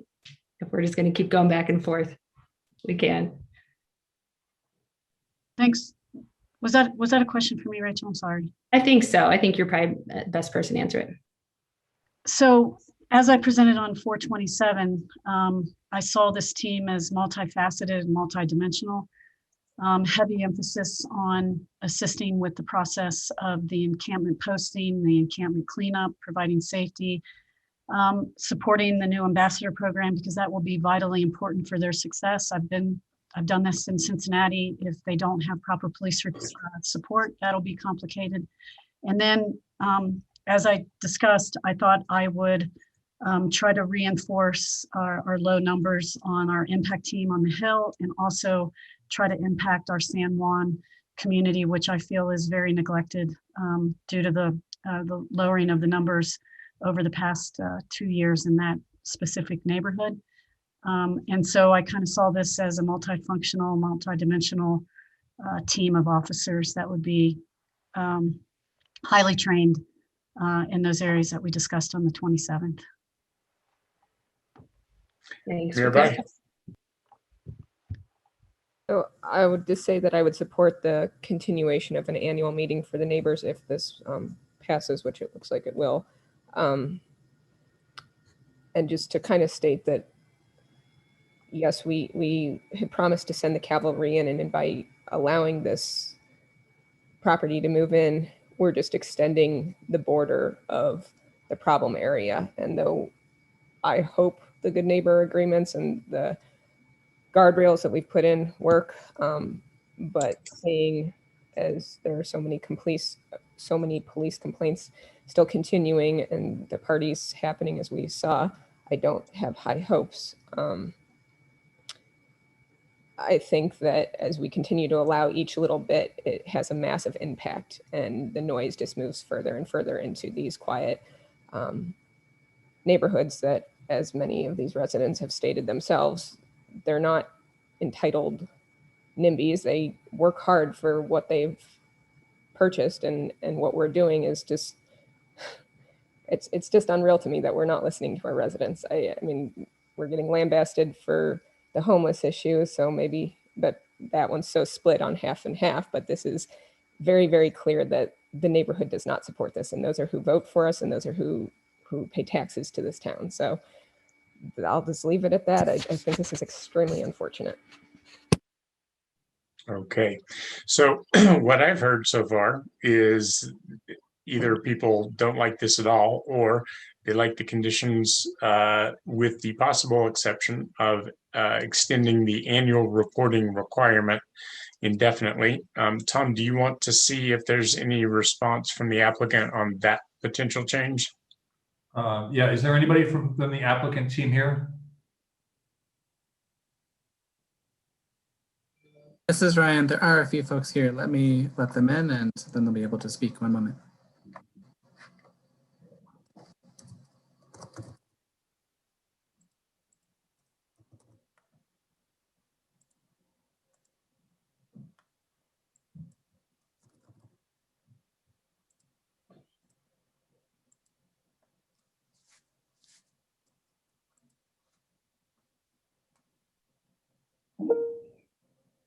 Mr. Johnson, we can see you. Good evening, Mayor, Council. The applicant is not opposed to the continual annual reporting requirement. Thank you. That's excellent. Crisp answer. So with that, we have the applicant agrees And Tom, would you be able to include that tonight just by a deletion of a few words, or would we want to bring it back on June 1st? I think we could do that. If you give me a moment, I'll look at it and make a suggestion. I just wanted to ask whether or not there should be some limit on this, whether it's 10 years or 20 years, so that we don't have a planning department wondering what they're getting every year in 30 years. We'll take that into consideration, Tom, and discuss it right now. Mary? Thank you. Yeah, I have another question for Tom. Is there any reason why we could not put a limit on the number of violations that could occur at the address? And in addition, say that if you have more than this number of violations, something really egregious happens, which could be something like losing your rental license. I don't know. But is there any reason, could we do something like that? You could. I'm not sure we could do that, draft something like that tonight. One of the remedies that the planning board can impose is revoking a rental license. So that's already a possibility. There's a whole list of remedies. And David was kind enough to pull up the section that says the planning board reviews these complaints. So they already have that in there. What you'd be suggesting, I guess, is some objective measure to direct the planning board. And if you wanted to do that, you could. I'm not all that comfortable with drafting it on the fly. Yeah, and that's kind of my intent, because I think, to Mirabai's point, to leave it kind of as a subjective decision by a body that is constantly changing makeup, I would feel more comfortable with this if we had some objective criteria, and I'm open to some criteria other than the number of violations. Well, Mary, there are some objective criteria already in the conditions. For example, the quiet hours are violated if anybody has amplified sound outdoors. So that to me is an objective criteria. So there aren't a lot of them, but there are those things that are either true or they're false. And planning board would assess whether there was a violation and have to decide what the penalty was. And to answer Sam's original question, there is no call-up provision for counsel from a planning board hearing on a violation. It's a quasi-judicial hearing that ends with them. Review would be to the courts under a 106 action. Thank you, Tom. Rachel? And I'm just thinking more broadly, is that something that we could have in an ordinance that, any property owner, any property that has X number of noise ordinance violations in X amount of time loses their rental license, as we're looking at Hill issues broadly? Well, is there any reason we have to limit it to this particular address? No, and we already have a provision for revoking rental licenses, I believe, both basically for violating the conditions of the license. And there may be something on occupancy as well, if I'm remembering correctly. But yes, that's something you could do. Okay, thanks. Okay. I'll just speak for myself. I think these are pretty good conditions. I would propose that we put a 10-year limit on the annual reporting per Tom's suggestion, because I think that having it be infinite doesn't make sense. Things could change in a lot of different ways. And Mary, I guess my discomfort with having something that's like a criteria-based kind of harsh penalty for a certain number of violations is it does not allow for mitigating circumstances, whatever they might be. Say somebody else put amplified music and did a pop-up or something like that. Is it the fault of the property operator that happened? So I guess I'm just a little concerned. We've seen in the past historically that strict guidelines around sentencing can have unintended consequences, and I'm just a little nervous about that. But I would suggest, just to put it to bed, that we put 10 years, Tom, instead of 3, and I'll see what other council members have to say to that. Mark? I like Mary's suggestion of defining the obligations and the penalties. I think that would go a long way towards reassuring a lot of people that there's some teeth to this, and that it's actually an enforceable agreement. I have a question for staff. What is the rate or the incidence of revocation of rental licenses on the Hill?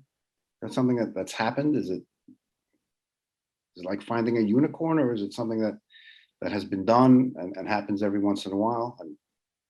I don't know that it happens much anymore. When we first started short-term rentals, we did a bunch of revocations of licenses where we converted them to long-term because people weren't living there. That was basically our preferred remedy. We haven't had that problem once people realized that it was something we were enforcing very strictly. I don't remember, I obviously I don't keep track of this on a daily basis, but I don't recall seeing any of those more recently.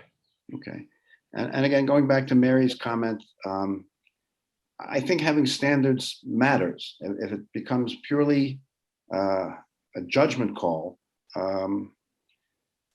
you don't really have much. If you've got a standards-based agreement in which a certain number of violations carries with it serious consequences, I think that would be,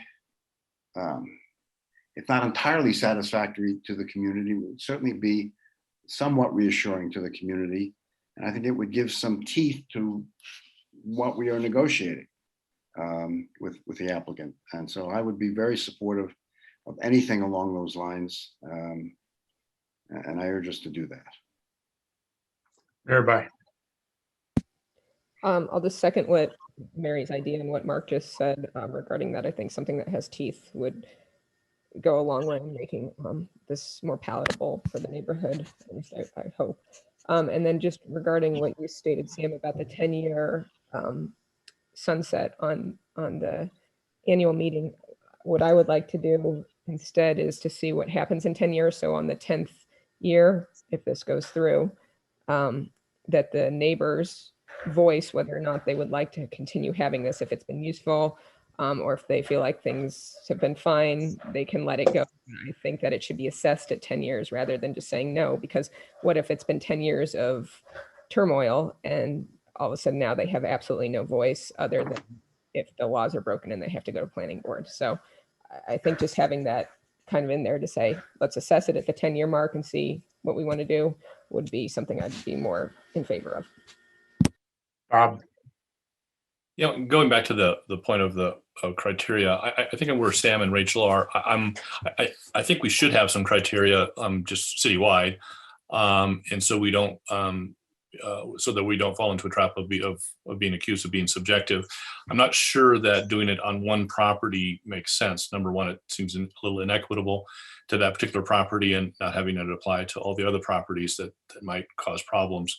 So I think I'm with Rachel and Sam to say, I'd be happy to revisit our noise ordinance and consequences of that, but I think it should be a ordinance in citywide rather than doing it on a property by property basis. And I'm happy to commit to have that taken up in the next council if that's the will of the majority of that next council. Thank you, Bob. I'm going to try and bring us home if I can. So I'm going to do a few straw polls just to see where council as a whole is at, if that's okay. The first straw poll that I would like to do is to see if a 10-year sunset is acceptable to folks on the annual reporting requirement. So I'm just going to ask you to raise your hand if a 10-year sunset is okay, just flat out. 1, 2, 3, 4. Oh, and 5. 1, 2, 3, 4, 5. So I see 5 of us. So I think that will be okay. Tom, if you want to change the 3 to a 10. And condition number 6, changing the number 3 to a number 10. Yep. And so I think we have that. And then next, Mary, would you like to frame up a question for a straw poll about your idea about criteria? Do you want to move ahead with that?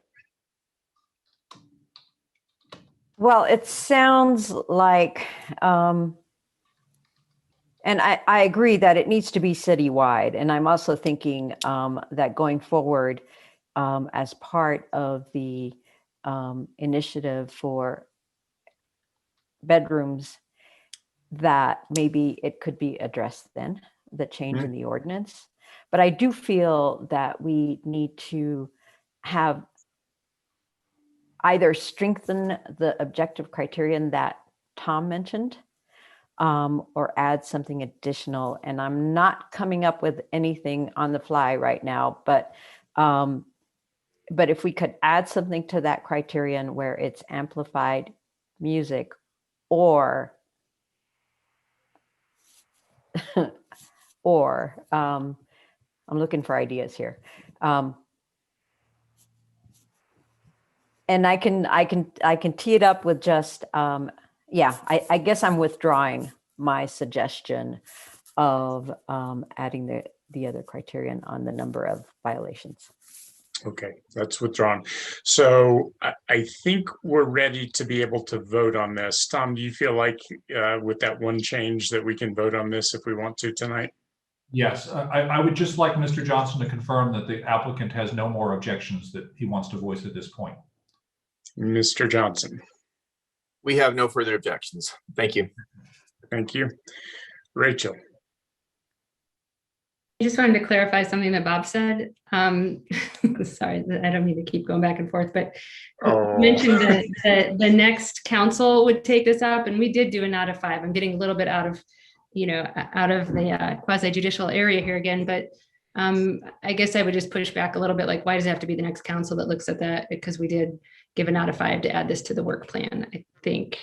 So just timing wise, wanted to flag that. Yeah, we'll note that, and we can come back to it, but probably not on the consent agenda. So, so as far as this item goes, I think we're teed up for a vote. When we do vote, those of you who wish to vote against it can say yes on the consent agenda, except for the items you do not want to pass. So I think we're good to move on from this one. Last chance to object. All right, we're moving on. And then I think our next item that we want to speak to is city attorney, correct? And so we've got Bob and Rachel on that one. Bob, Rachel. I'll kick us off real quick, just with an update on the semi-finalist interviews, which we are slated to have on this Thursday, Friday, and Saturday. Each of us is paired with another council member for the interviews, and I believe everyone already has their time slot and partner lined up. And I think we've also received an email with some interview materials, and we will get another email probably from Heather Gantz the day before we have interviews. Part of the materials that she will send will be some interview questions, but the subcommittee, which is myself and Councilmember Yates, are asking that each council member also prepare a unique question that you will ask each candidate. So for the pairs, there should be, between the two of us, like I'm with Mark Wallach, I'll have a question, Mark will have a question. So we will have 2 unique questions that we will ask each candidate. And we ask that you ask each candidate the same questions to kind of keep a level playing field for, so that they're answering the same questions and you're asking the same questions to each candidate. So want to see if there's any questions or concerns about the semi-finalist interviews schedule or materials or questions. Adam. When will the semi-finalist interviews be completed? Saturday at 2, I believe. Perfect. Thank you. Okay. And if anyone has significant concerns about coming up with a question for your teams, Bob and I are happy to make some recommendations. Over to Bob. Take that back. Over to Aaron. Oh, sorry, maybe I'm speaking out of turn. Just remember, there's always what's your favorite color if you're really stuck. But Sam, do we need to amend the agenda at some point to get this 3-0 on there? I don't know that we did that earlier for the. It's a good point. That wasn't on my script, so we probably do need to do that. So before we do anything else, I'll ask briefly, Alicia, is there anything else that we've added since this was published? It actually was at the top of your script, sir. that we Was needed it? I'm to. sorry, I missed that. That's okay. I didn't know if you wanted to do things differently tonight, but we No, did. I missed that. I'm sorry. It was after public health briefing. Yep, it's this Yes. one. So I apologize. It was entirely on me. So I guess I will look for a motion to amend the agenda to add item 1A, which we've already done, and add move item 8A to the consent agenda as item 3O and update the title. So could I get a motion? So moved. Second. Any opposed? None. Thank you, and apologies for missing that. Thanks, Aaron, for flagging it. And okay, and with that, it's over to Bob, I think. Thanks. So the second part of our two-part report is some great news. We have received a confirmation from Sandra Yanis to serve as our interim city attorney. You all know that Tom will be leaving us next month, and because we don't know how long it'll take us to get through the interviewing and hiring process for the city attorney, we wanted to ensure no gap in coverage. And so Sandra has been with has been a lawyer for about 23, 25 years. Has been with the city for almost all that time as a city attorney, deputy city attorney now. And Rachel and I and Jen Sprinkle have talked to her, and Jen Sprinkle, our HR director, and Sandra seems very excited about doing it. I'll let her speak for herself in a few minutes. So we wanted to make a motion that Sandra Yanis be appointed as interim city attorney effective May 24th, so that she and Tom can have a period of overlap before Tom's departure, and then she'll serve in that role until we have a city attorney, permanent city attorney hired. And so that's why we moved this up to the consent agenda, so we could make that motion. Very good. Thank you. Any questions, feedback? Sandra, I see you. I thought I'd turn to you and see if you want to give us any thoughts about the possibility of us voting to appoint you as interim. Yeah, I'm happy to make some comments. I would be happy to do the job, and I would be looking forward to working with all of you. And so if you so are inclined to make the appointment, then I will happily serve. Very good. Thanks very much. Rachel? I just wanted to say thank you to Sandra for being willing to serve in this capacity. Assuming that this motion passes, it really makes, I think, all of our jobs a lot easier, and we have a lot of confidence in you, and I'm just deeply grateful. So thank you. I'll echo that as well. Thank you all, and thank you, Sandra. So with that, I believe that we are ready to have a motion on the consent agenda. It will be roll call, so you will be able to indicate your thoughts as we vote on it. Rachel? I had one question on a non-controversial piece of the agenda, and I'm trying to pull up and view my notes. I just hadn't heard of it before, so I just wanted to ask a couple questions on possession and consumption of alcoholic beverages in public, prohibited. It looks like we would be changing to or expanding where you cannot drink alcohol, like on open space, if I'm understanding it correctly. So I just wanted to know. Yeah, I can respond to that. You can answer that.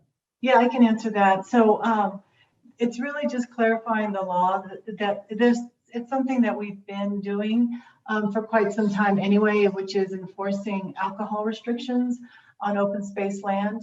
But there was a phrase in our ordinance or in our code that indicated that it could only be enforced within the city limits. So we removed that. And then there's also some less substantive changes to park names and that sort of thing. And actually, Allie is here. She might be able to address that as well. Okay, that's awesome. And so if I'm hearing you correctly, and look forward to hearing from Allie too, it's not really a change in practice or procedure. It's just clarifying, because I thought maybe we were proposing something that might impact what people currently, I don't know if people drink on open space, and sounds like it's already illegal, so that they are not, but was wondering what the impetus was for doing it now. And it sounds like the impetus is just cleaning things up that are already happening. Is that accurate? Yes, and the other thing I guess I want to add is that there's always been the ability to request an alcohol permit for like facilities and that sort of thing. So that would still continue. But there's been a bar of no alcohol forever. So no pun intended. Yeah. All right, thanks. Okay, very good. Bob. I was just gonna make a process suggestion. I would be happy to move the entire, I know that Aaron has an alternative for F, and we'll need to test to see if that alternative is garners a majority, or if F as presented by staff garners a majority. I was gonna suggest moving the entire consent agenda, see how the votes come out. If people would like to vote in favor of Aaron's alternative, they can vote no on F, and then we can vote on the alternative, or we could vote on Aaron's alternative first and then vote on the consent agenda. But I'm happy to move the entire consent agenda if that's the easiest way to do it. I hate to mention Robert's rules, but perhaps this time it might be easier to use them. If you just move the consent agenda, Aaron can then make a motion to amend your motion, and if that motion passes, then it's amended. If it fails, your original motion gets voted on. Brilliant. I move the consent agenda. Tom, I was about to make the same suggestion for the process. Okay, we need a second. Second. Okay, we have a motion and a second. Aaron. Great.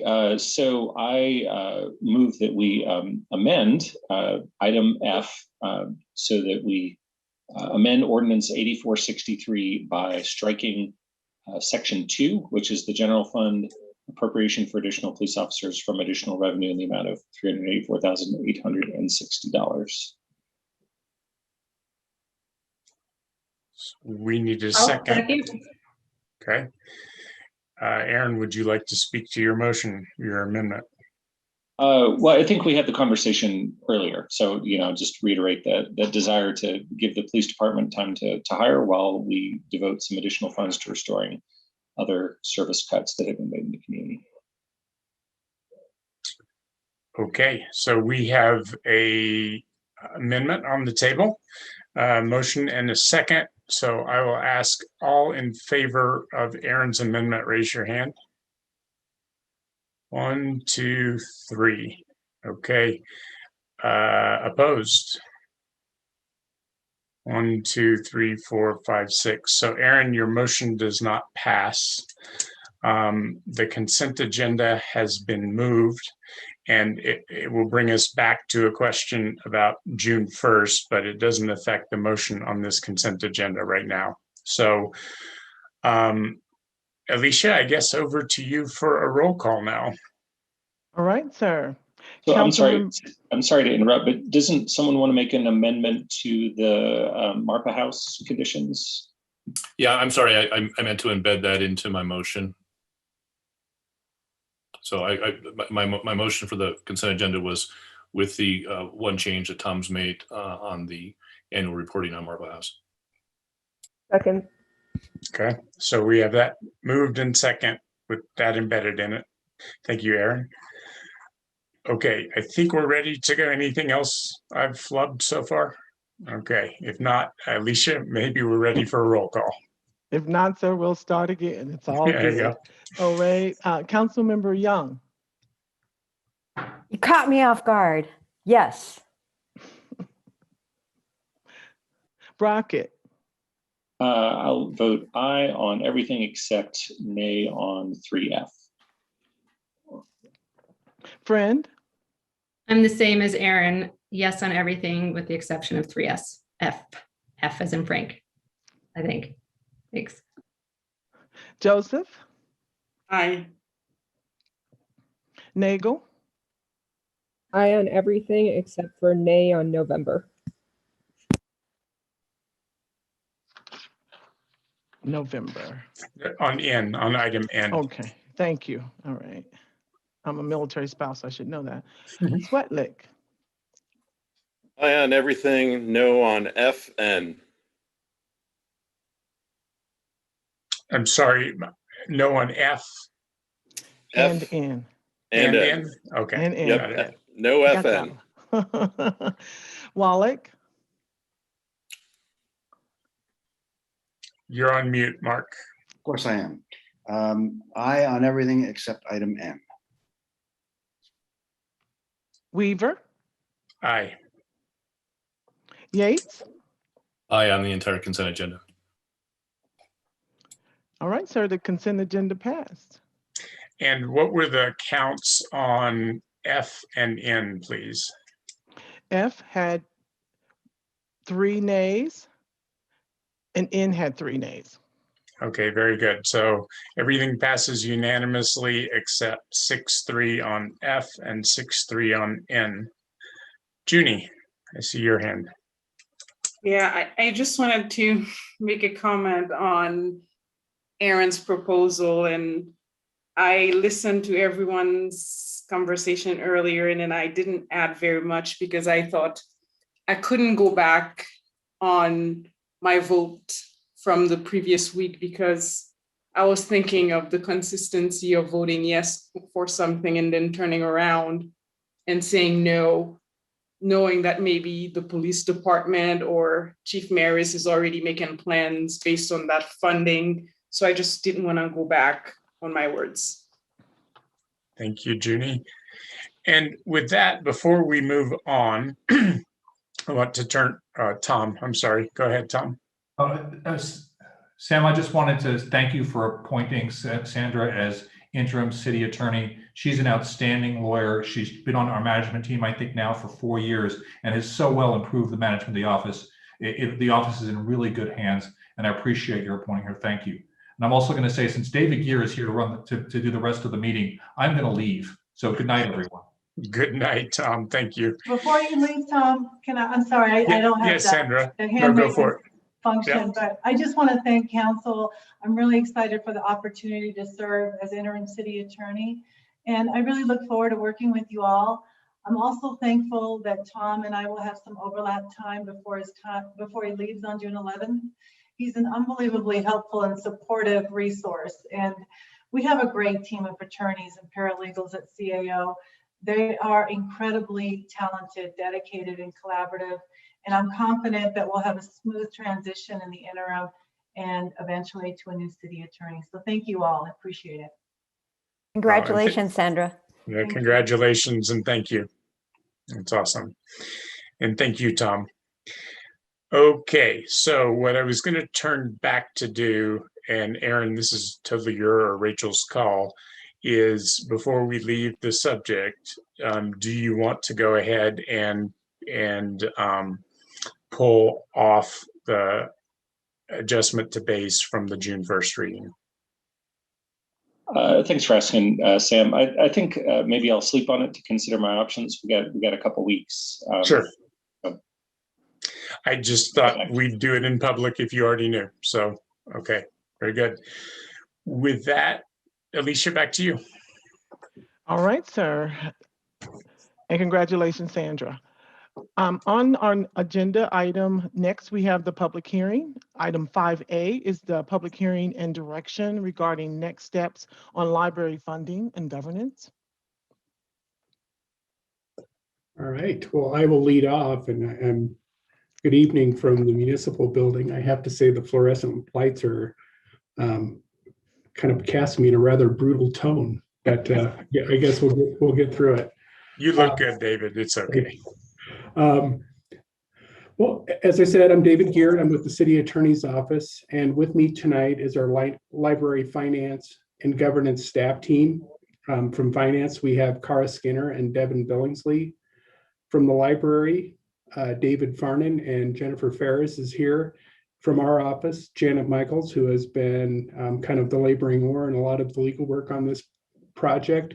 And then finally, Kim Setter, who we have invited to our meetings a number of times before, but Kim is in private practice and an expert on the law of library district formation and governance.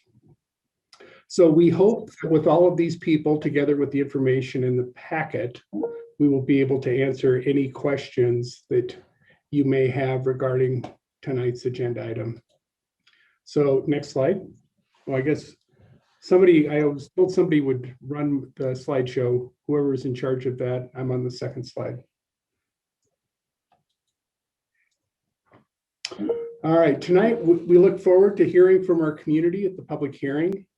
In our presentation, we'd like to recap the council's discussion at the February 23rd study session, and we'll focus on funding and governance options. There are essentially two options on the table beyond the status quo at this point. First is funding through a library district, and in the alternative, through a dedicated municipal property tax. Slide 3, please.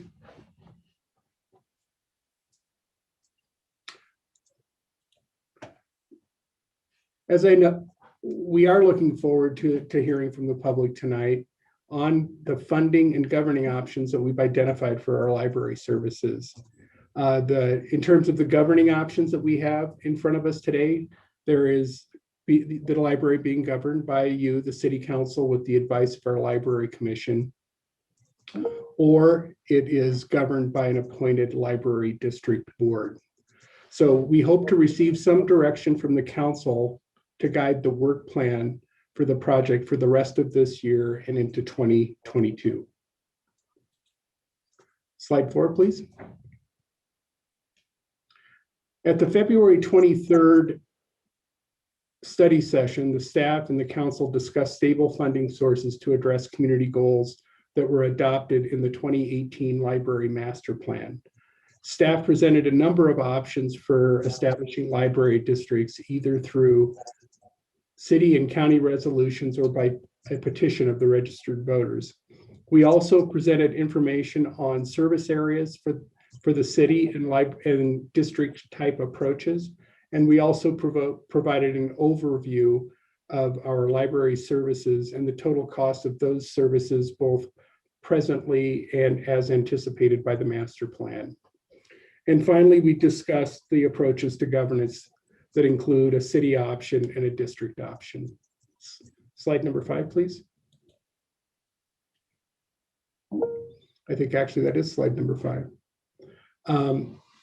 Simply for discussion purposes, staff drafted a proposed ballot measure, which is in attachment D, that would amend the charter to increase the property tax mill levy limitation, create a 4 mills property tax revenue earmark, and together with all the associated table language that's necessary for a tax increase. This is just simply as an example. If a municipal option is selected, of course, the library will continue to be operated as a city department with city support, the council governing it, again, with the advice of the library commission. And it would be those two bodies that would be responsible for making budget and policy decisions for the direction of our library. City property owners would fund the whole cost of library services through a property tax. And although revenue would continue to flow into the city, city and county residents and other visitors would no longer be contributing to funding library services by sales taxes on purchases made in Boulder, as is the case now.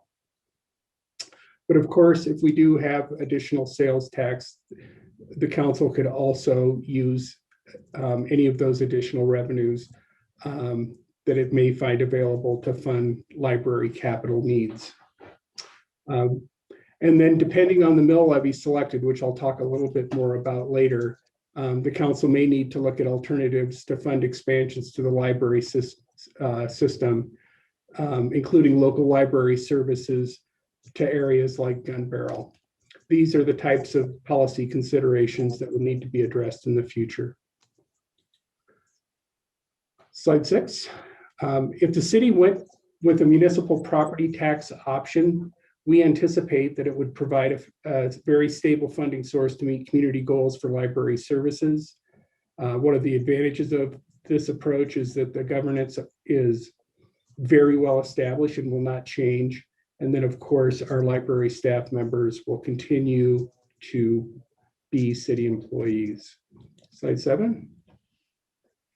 So this slide is a work plan for a municipal option, and it's actually a rather simple work plan. The main work item would be to engage the community to determine the appropriate mill levy and the preparation and presentation of a ballot question related to raising property taxes and associated city charges. And as I noted, we provided just an example of what that might look like in the attachments to the staff memo. Slide 8, please. Then there's also the library district option, which we've discussed a lot in the last year or year and a half. Simply, again, for discussion purposes, staff prepared a sample resolution for the creation of a district, which is an attachment B, as well as a sample intergovernmental agreement between the city, Boulder County, and the library district, and that can be found in attachment D of your materials.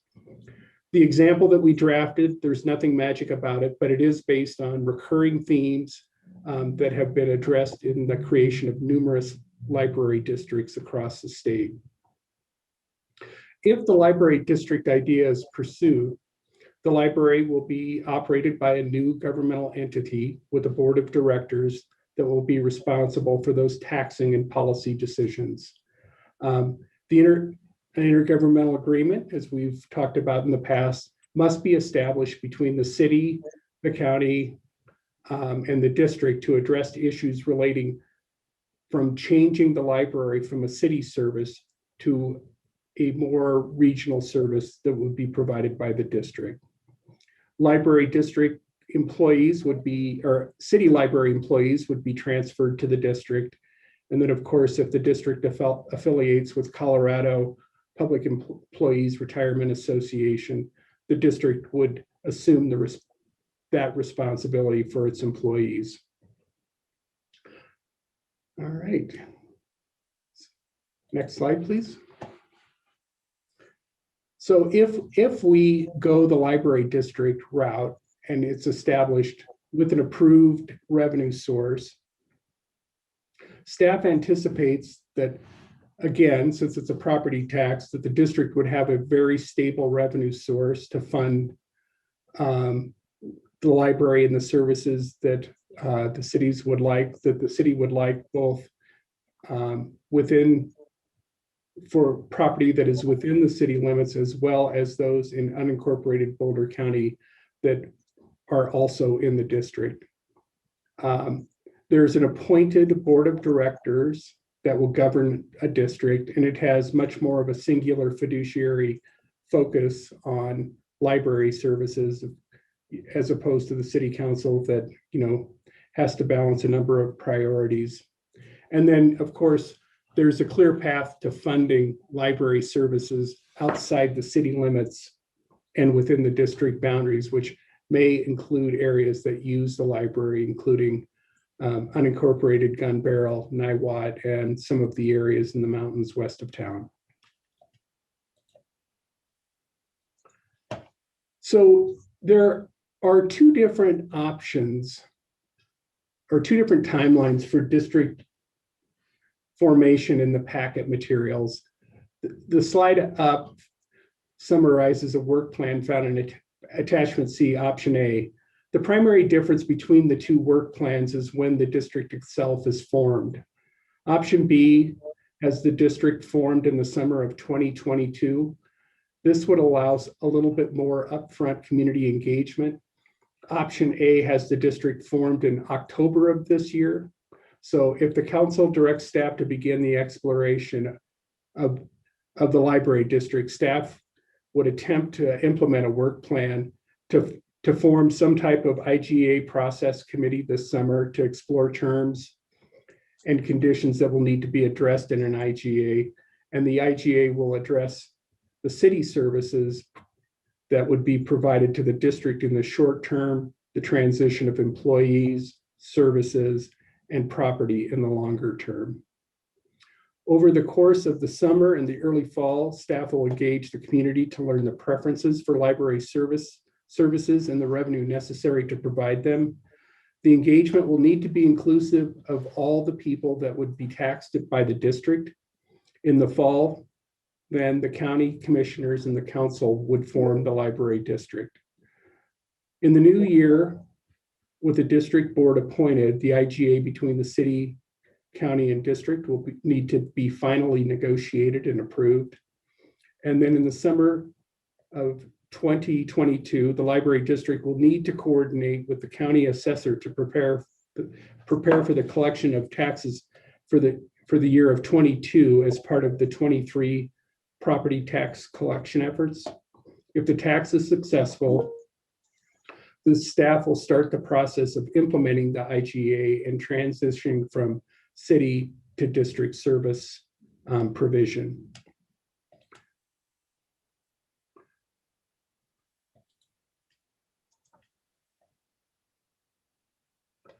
All right, next slide.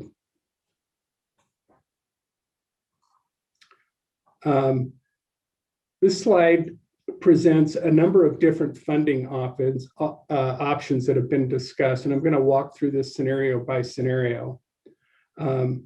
Scenario one is a funding option where the city's municipal library would have a dedicated property tax that would fund the total cost to meet community demand service levels as defined in the master plan and deferred capital maintenance.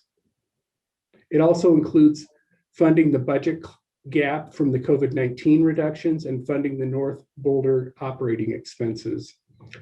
The total cost of that is about $15.8 million, and it includes all of the costs for administrative overhead that are provided by the city. The mill levy needed to generate $15.8 million is about 3.53 mills, which would result in about $194 increase to the annual property tax bill of a home that has a value of about $850,000. And that $850,000 number is what we will use to compare the cost to a household throughout the other scenarios. Scenario two demonstrates if the city's municipal library had a dedicated property tax that funds the total costs of an expanded service level, generating approximately $20 million a year, which would, again, since it's a municipal tax, it would only apply to properties within the city. The mill levies needed to generate about $20 million is estimated to be about 4.56 mills, which would result in about a $257,000 increase to the property tax bill on that $850,000 house. Then the final scenario is a library district, and it's a comparison much like the municipal scenario two above is, but it would have a dedicated property tax over a larger area that includes the city and portions of unincorporated Boulder County that would be a part of its service area. It would also fund the expanded service level of approximately $20 million a year that's described in scenario two above. For a district, the mill levy needed to generate $20 million is estimated to be about 3.85 mills.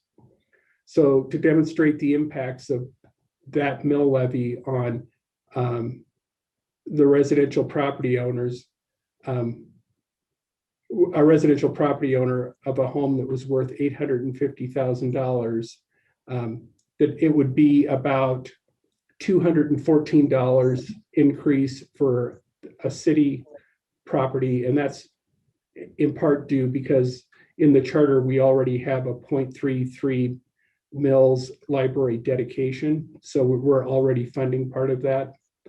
And then in the county, it would be a 3.85 mil increase in property tax, which would cost that $850,000 home approximately $234,000 or $234 in additional property tax.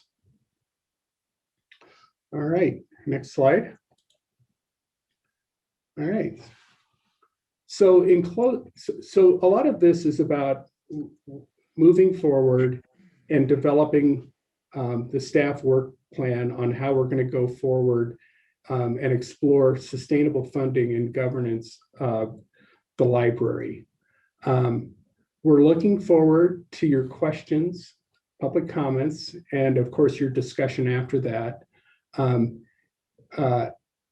Again, helping us or helping, we are asking you to help guide us in what our work plan is going to be on this project for the upcoming year and a half or so.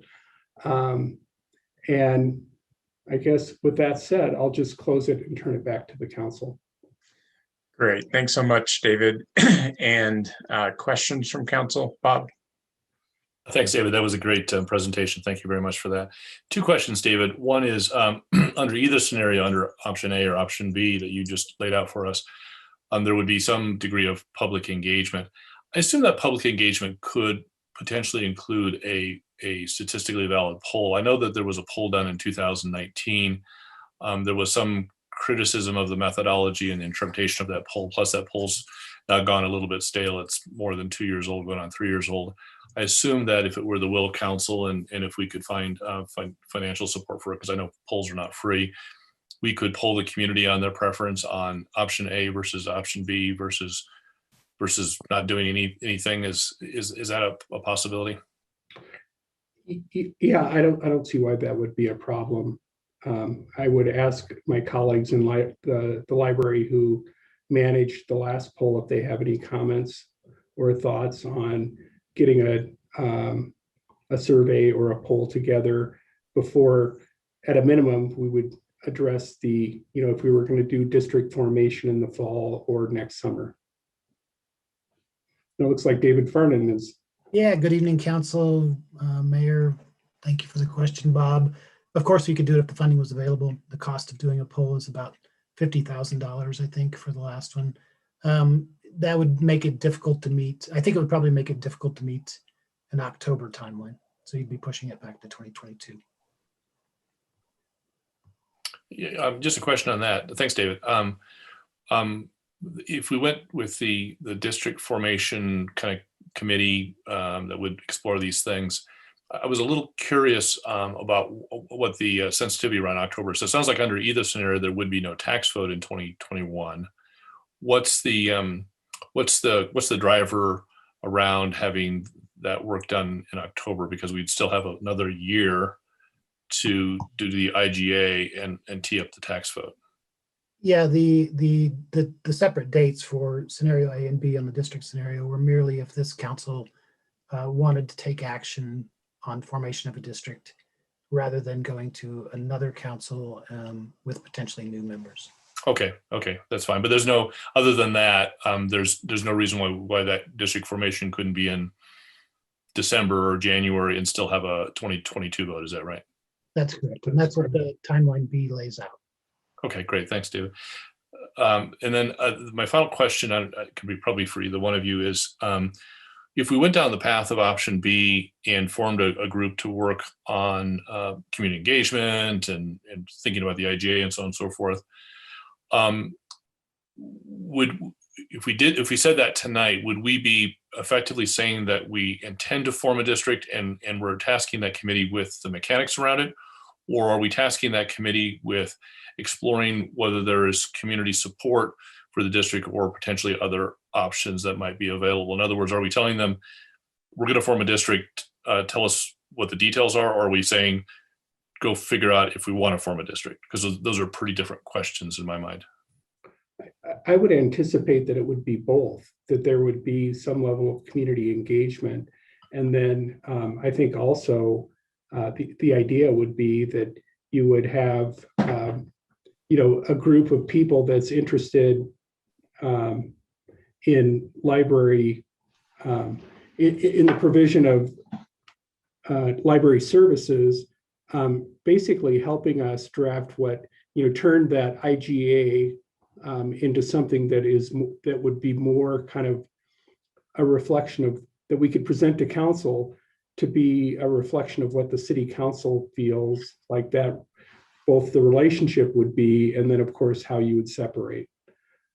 But I do think that the public engagement would be a very big part of that. Oh, okay.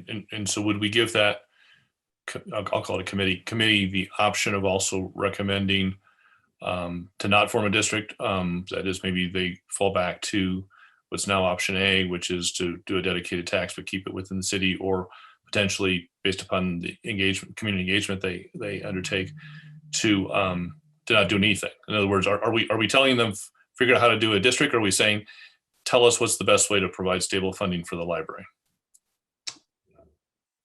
I think that we were thinking of it more in terms of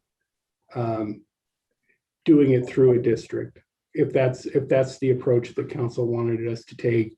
And then what we would do is we would try to figure out what that looks like and bring it back to the council at some point. And then the council would say, this is acceptable or it's not. And that, you know, ultimately the decision about whether or not we're going to form a district or go the municipal option, or, you know, continue balancing priorities as priorities are balanced through the general fund, that would be a council decision. Yeah, I mean, you can see where I'm kind of going with this line of questioning. I'm a little bit concerned about whether this could all be done by October. Maybe it can be. And if it does spill beyond October, I'm a little bit concerned about binding future councils. Yeah. And so that's why I'm asking these questions about trying to understand what this committee would do, particularly if the committee's work is not done under this council. On a future council may have a different set of direction or different path wants to go down. So, okay, thanks. Sure. Well, can I just add one last thing on that? So I think the option of the later option, or the benefit of the later option, if you will, is that you have time for a lot more community engagement before you take that action of actually forming a district. If you form a district earlier, as we work through the summer in the early option, I think that the district itself, you know, you'll have a board of directors appointed, that you're going to have the district involved with the engagement process as well as the council, and you will have a district formed, of course. Thanks. Thank you, Bob. Next, we have Mark nearby and Rachel. Mark. My first question, I guess, is for staff. If we were to move this year, what work plan items would we not be able to complete that are already part of the work plan and would be supplanted by this effort and process? I can take that. I believe it was addressed in the work plan. City Attorney's Office and the library staff are able to take on this issue through 2021. The finance department and HR would likely have to hire contract help to facilitate the committee. And have we costed out what that would look like in terms of expenditure? We have not. Okay. My next question is, what conversations have we had with the county commissioners on this? I mean, ultimately, they're going to have to approve, and it seems a little silly to get too far down the road if they're going to have a different view of this district than we do, either in terms of the mill rate or in terms of the boundaries of the district. It seemed to me that some of that conversation should be had now, not later. Yeah, David, do you want to take that one, or Janet? Yeah, well, I'll start, and if Janet wants to turn her camera on, she can finish. But we have had some initial conversations with the county staff, and I think that first and foremost for the, you know, and this is through the county staff, not the commissioners, but I believe that first and foremost on their mind is I didn't get the impression that they were particularly interested in talking to us a whole bunch until we commit to a process. And then once we commit to a process and we get behind it, they have just said, you know, they have statutory responsibilities under the library law, and they said that they would fully cooperate to fulfill their responsibilities. You know, we've gotten a lot of complaints this year about increased property assessments, and people are obviously grousing about the contemplated increase in their real estate taxes. as a result, how valid is it to be using an $850,000 average home number as representative of what the impact of the tax is going to be? Probably not. I would ask Devin or Cara to help me out with this, but we used $850,000 with the last, at the study session. That was kind of what we used as our comparison model. We all got a little shocker, I think, earlier this month when we opened up our property tax assessments. We talked a little bit about that, but we just decided that we would continue to try to keep a consistent set of numbers. But to your point, Mark, I think it's a fair point. Yeah, I think it's probably time to update that so people understand and acknowledge and know what it is they're buying into. Yeah, and Mark, it's relatively simple to figure out. I mean, I think if you look at a residential property, it's about $260 per. It's $26 per $100,000 of value. So for $1 million home, it's $260. For a commercial property, it's slightly more than 4 times that amount. So you'd be looking at roughly $1,016 per $1 million of value of commercial value. So it is a simple formula, and we could adjust it upwards. With the new property tax increases, likely the anticipated mill rate would drop. The mill rate required to generate $20 million a year. And lastly, once there's a board of directors for this library district, can they subsequently raise taxes again? Are there any limitations other than the people's vote on their ability to raise taxes going forward in the future? If they decide $25 million is the right number or $30 million is the right number for whatever reason. Yeah, they would have the authority to do that, and they would have to, comply with the voter approval requirements of the Taxpayer Bill of Rights. Okay. All right, thank you. That's all for now. Thank you, Mark. Mirabai and then Rachel. Mirabai? Yeah, so this also for staff, just a quick question, and I'm sorry I may have missed this or not understood it. If we move forward with a dedicated tax for the city and it goes to a vote, and let's say the residents don't vote it in, what would happen? Well, it would put us back at the drawing board. It would require the city to either look at a different, the property tax is one revenue mix. So we could look at a different revenue mix. We have, of course, the ability, the status quo option, which is that the library would be funded through a balancing of interest, as is always the case with everything that gets funded through the general fund. That would probably, in the short term, be what we would do in terms of library funding. Okay, and so, hold on, sorry. Do we have any, I don't remember this just from 2019 when we had done the original survey. Was there any questions asking if the community was in favor of this at that time? And if so, was it favorable? Do you know?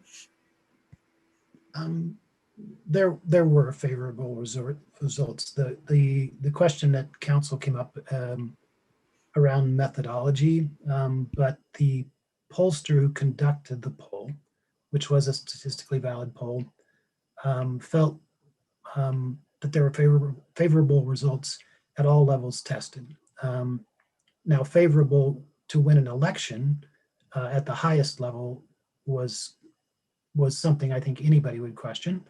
But the highest level is far beyond anything we would have asked for anyway. It was asking for something closer to, I don't know, 20% more than what the current ask would be. Okay, great. And then my last question is, if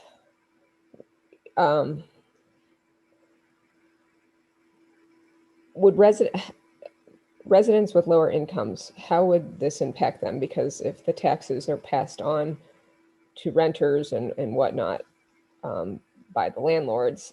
I mean, this is going to have an impact right on our lower income community, or is that getting too into the weeds at this point?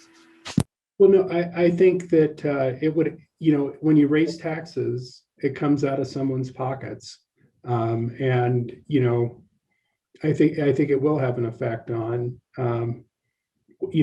certainly everyone who owns a home, and it's another expense to a landlord that, rents a home. So, I am guessing that if the landlords would probably be trying to, make some of that up in the rents that they charge. Thanks, that's it for me. Thank you, Mayor. By Rachel, and then Mary. Rachel. I think I have a question for David Farnan. I'm just trying to remember the history a bit. What I'm hearing is that we have been considering this for so long that surveys are stale and property valuations are no longer accurate. And we had already had a hearing on this, I want to say January or February of 2020, and it seemed like we were on track to move it forward. So my history question is sort of, I think that there was something with the library champions, we're maybe going to just bring it to the ballot, and then the city decided to maybe work with or something like that. Do you know what I'm talking about? Can you refresh my memory on the timing and the history? It has been a while. So the library champions brought forth a petition, I believe, to the county in 2019. Later in conversations with the city manager's office, they elected to withdraw that petition to put the ballot, to get it on the ballot, in exchange for commitment to make this a topic for council in 2020. We did not have the public hearing in 2020. We were interrupted 4 days ahead of that public hearing by COVID.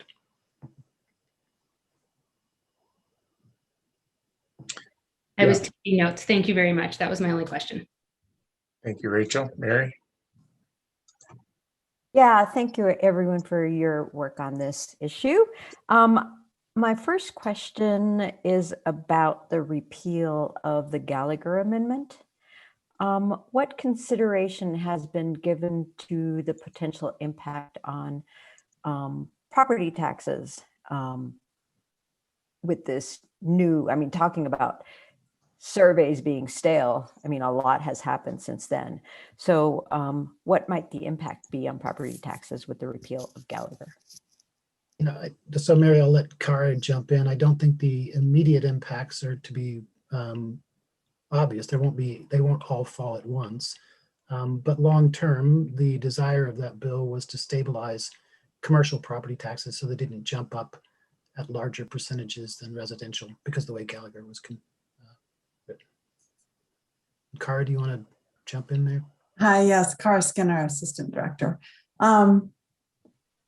Basically, it's just going to hold the assessment rate constant. And so even though there was a large increase in residential values with this most recent assessment, the residential assessment rate is not going to go down the way it would have in the past. And so there used to sort of be an offsetting effect in many years when residential assessed values increased substantially, the residential assessment rate would go down slightly because of Gallagher, and that did not happen now. So residential property owners are going to bear the full the full effect of the increase in the market. Thank you. And my other question is, so say we go the route of forming a district, regardless of whether it's A or B, and it goes to the voters on Tabor. What happens if the Tabor measure question does not pass? Well, so part of that will be how we negotiate the IGA. And what we've learned from other communities is oftentimes that the IGA will say something along the lines of, you've got a shot at 2 or 3 Tabor elections in the next 3 or 4 years. And if you fail to get a revenue source in place during that time period, that it's basically a poison pill for the district. And then during the interim, the city would retain all of its assets. So, we would continue until a district actually had a revenue source, the city would continue to operate the library system as a municipal library system. Okay, thank you. That's all I have. Thank you, Mary. So I see no other counting. I'm going to suggest this is an opportunity for a 10-minute break, and then we can come back and do the public hearing.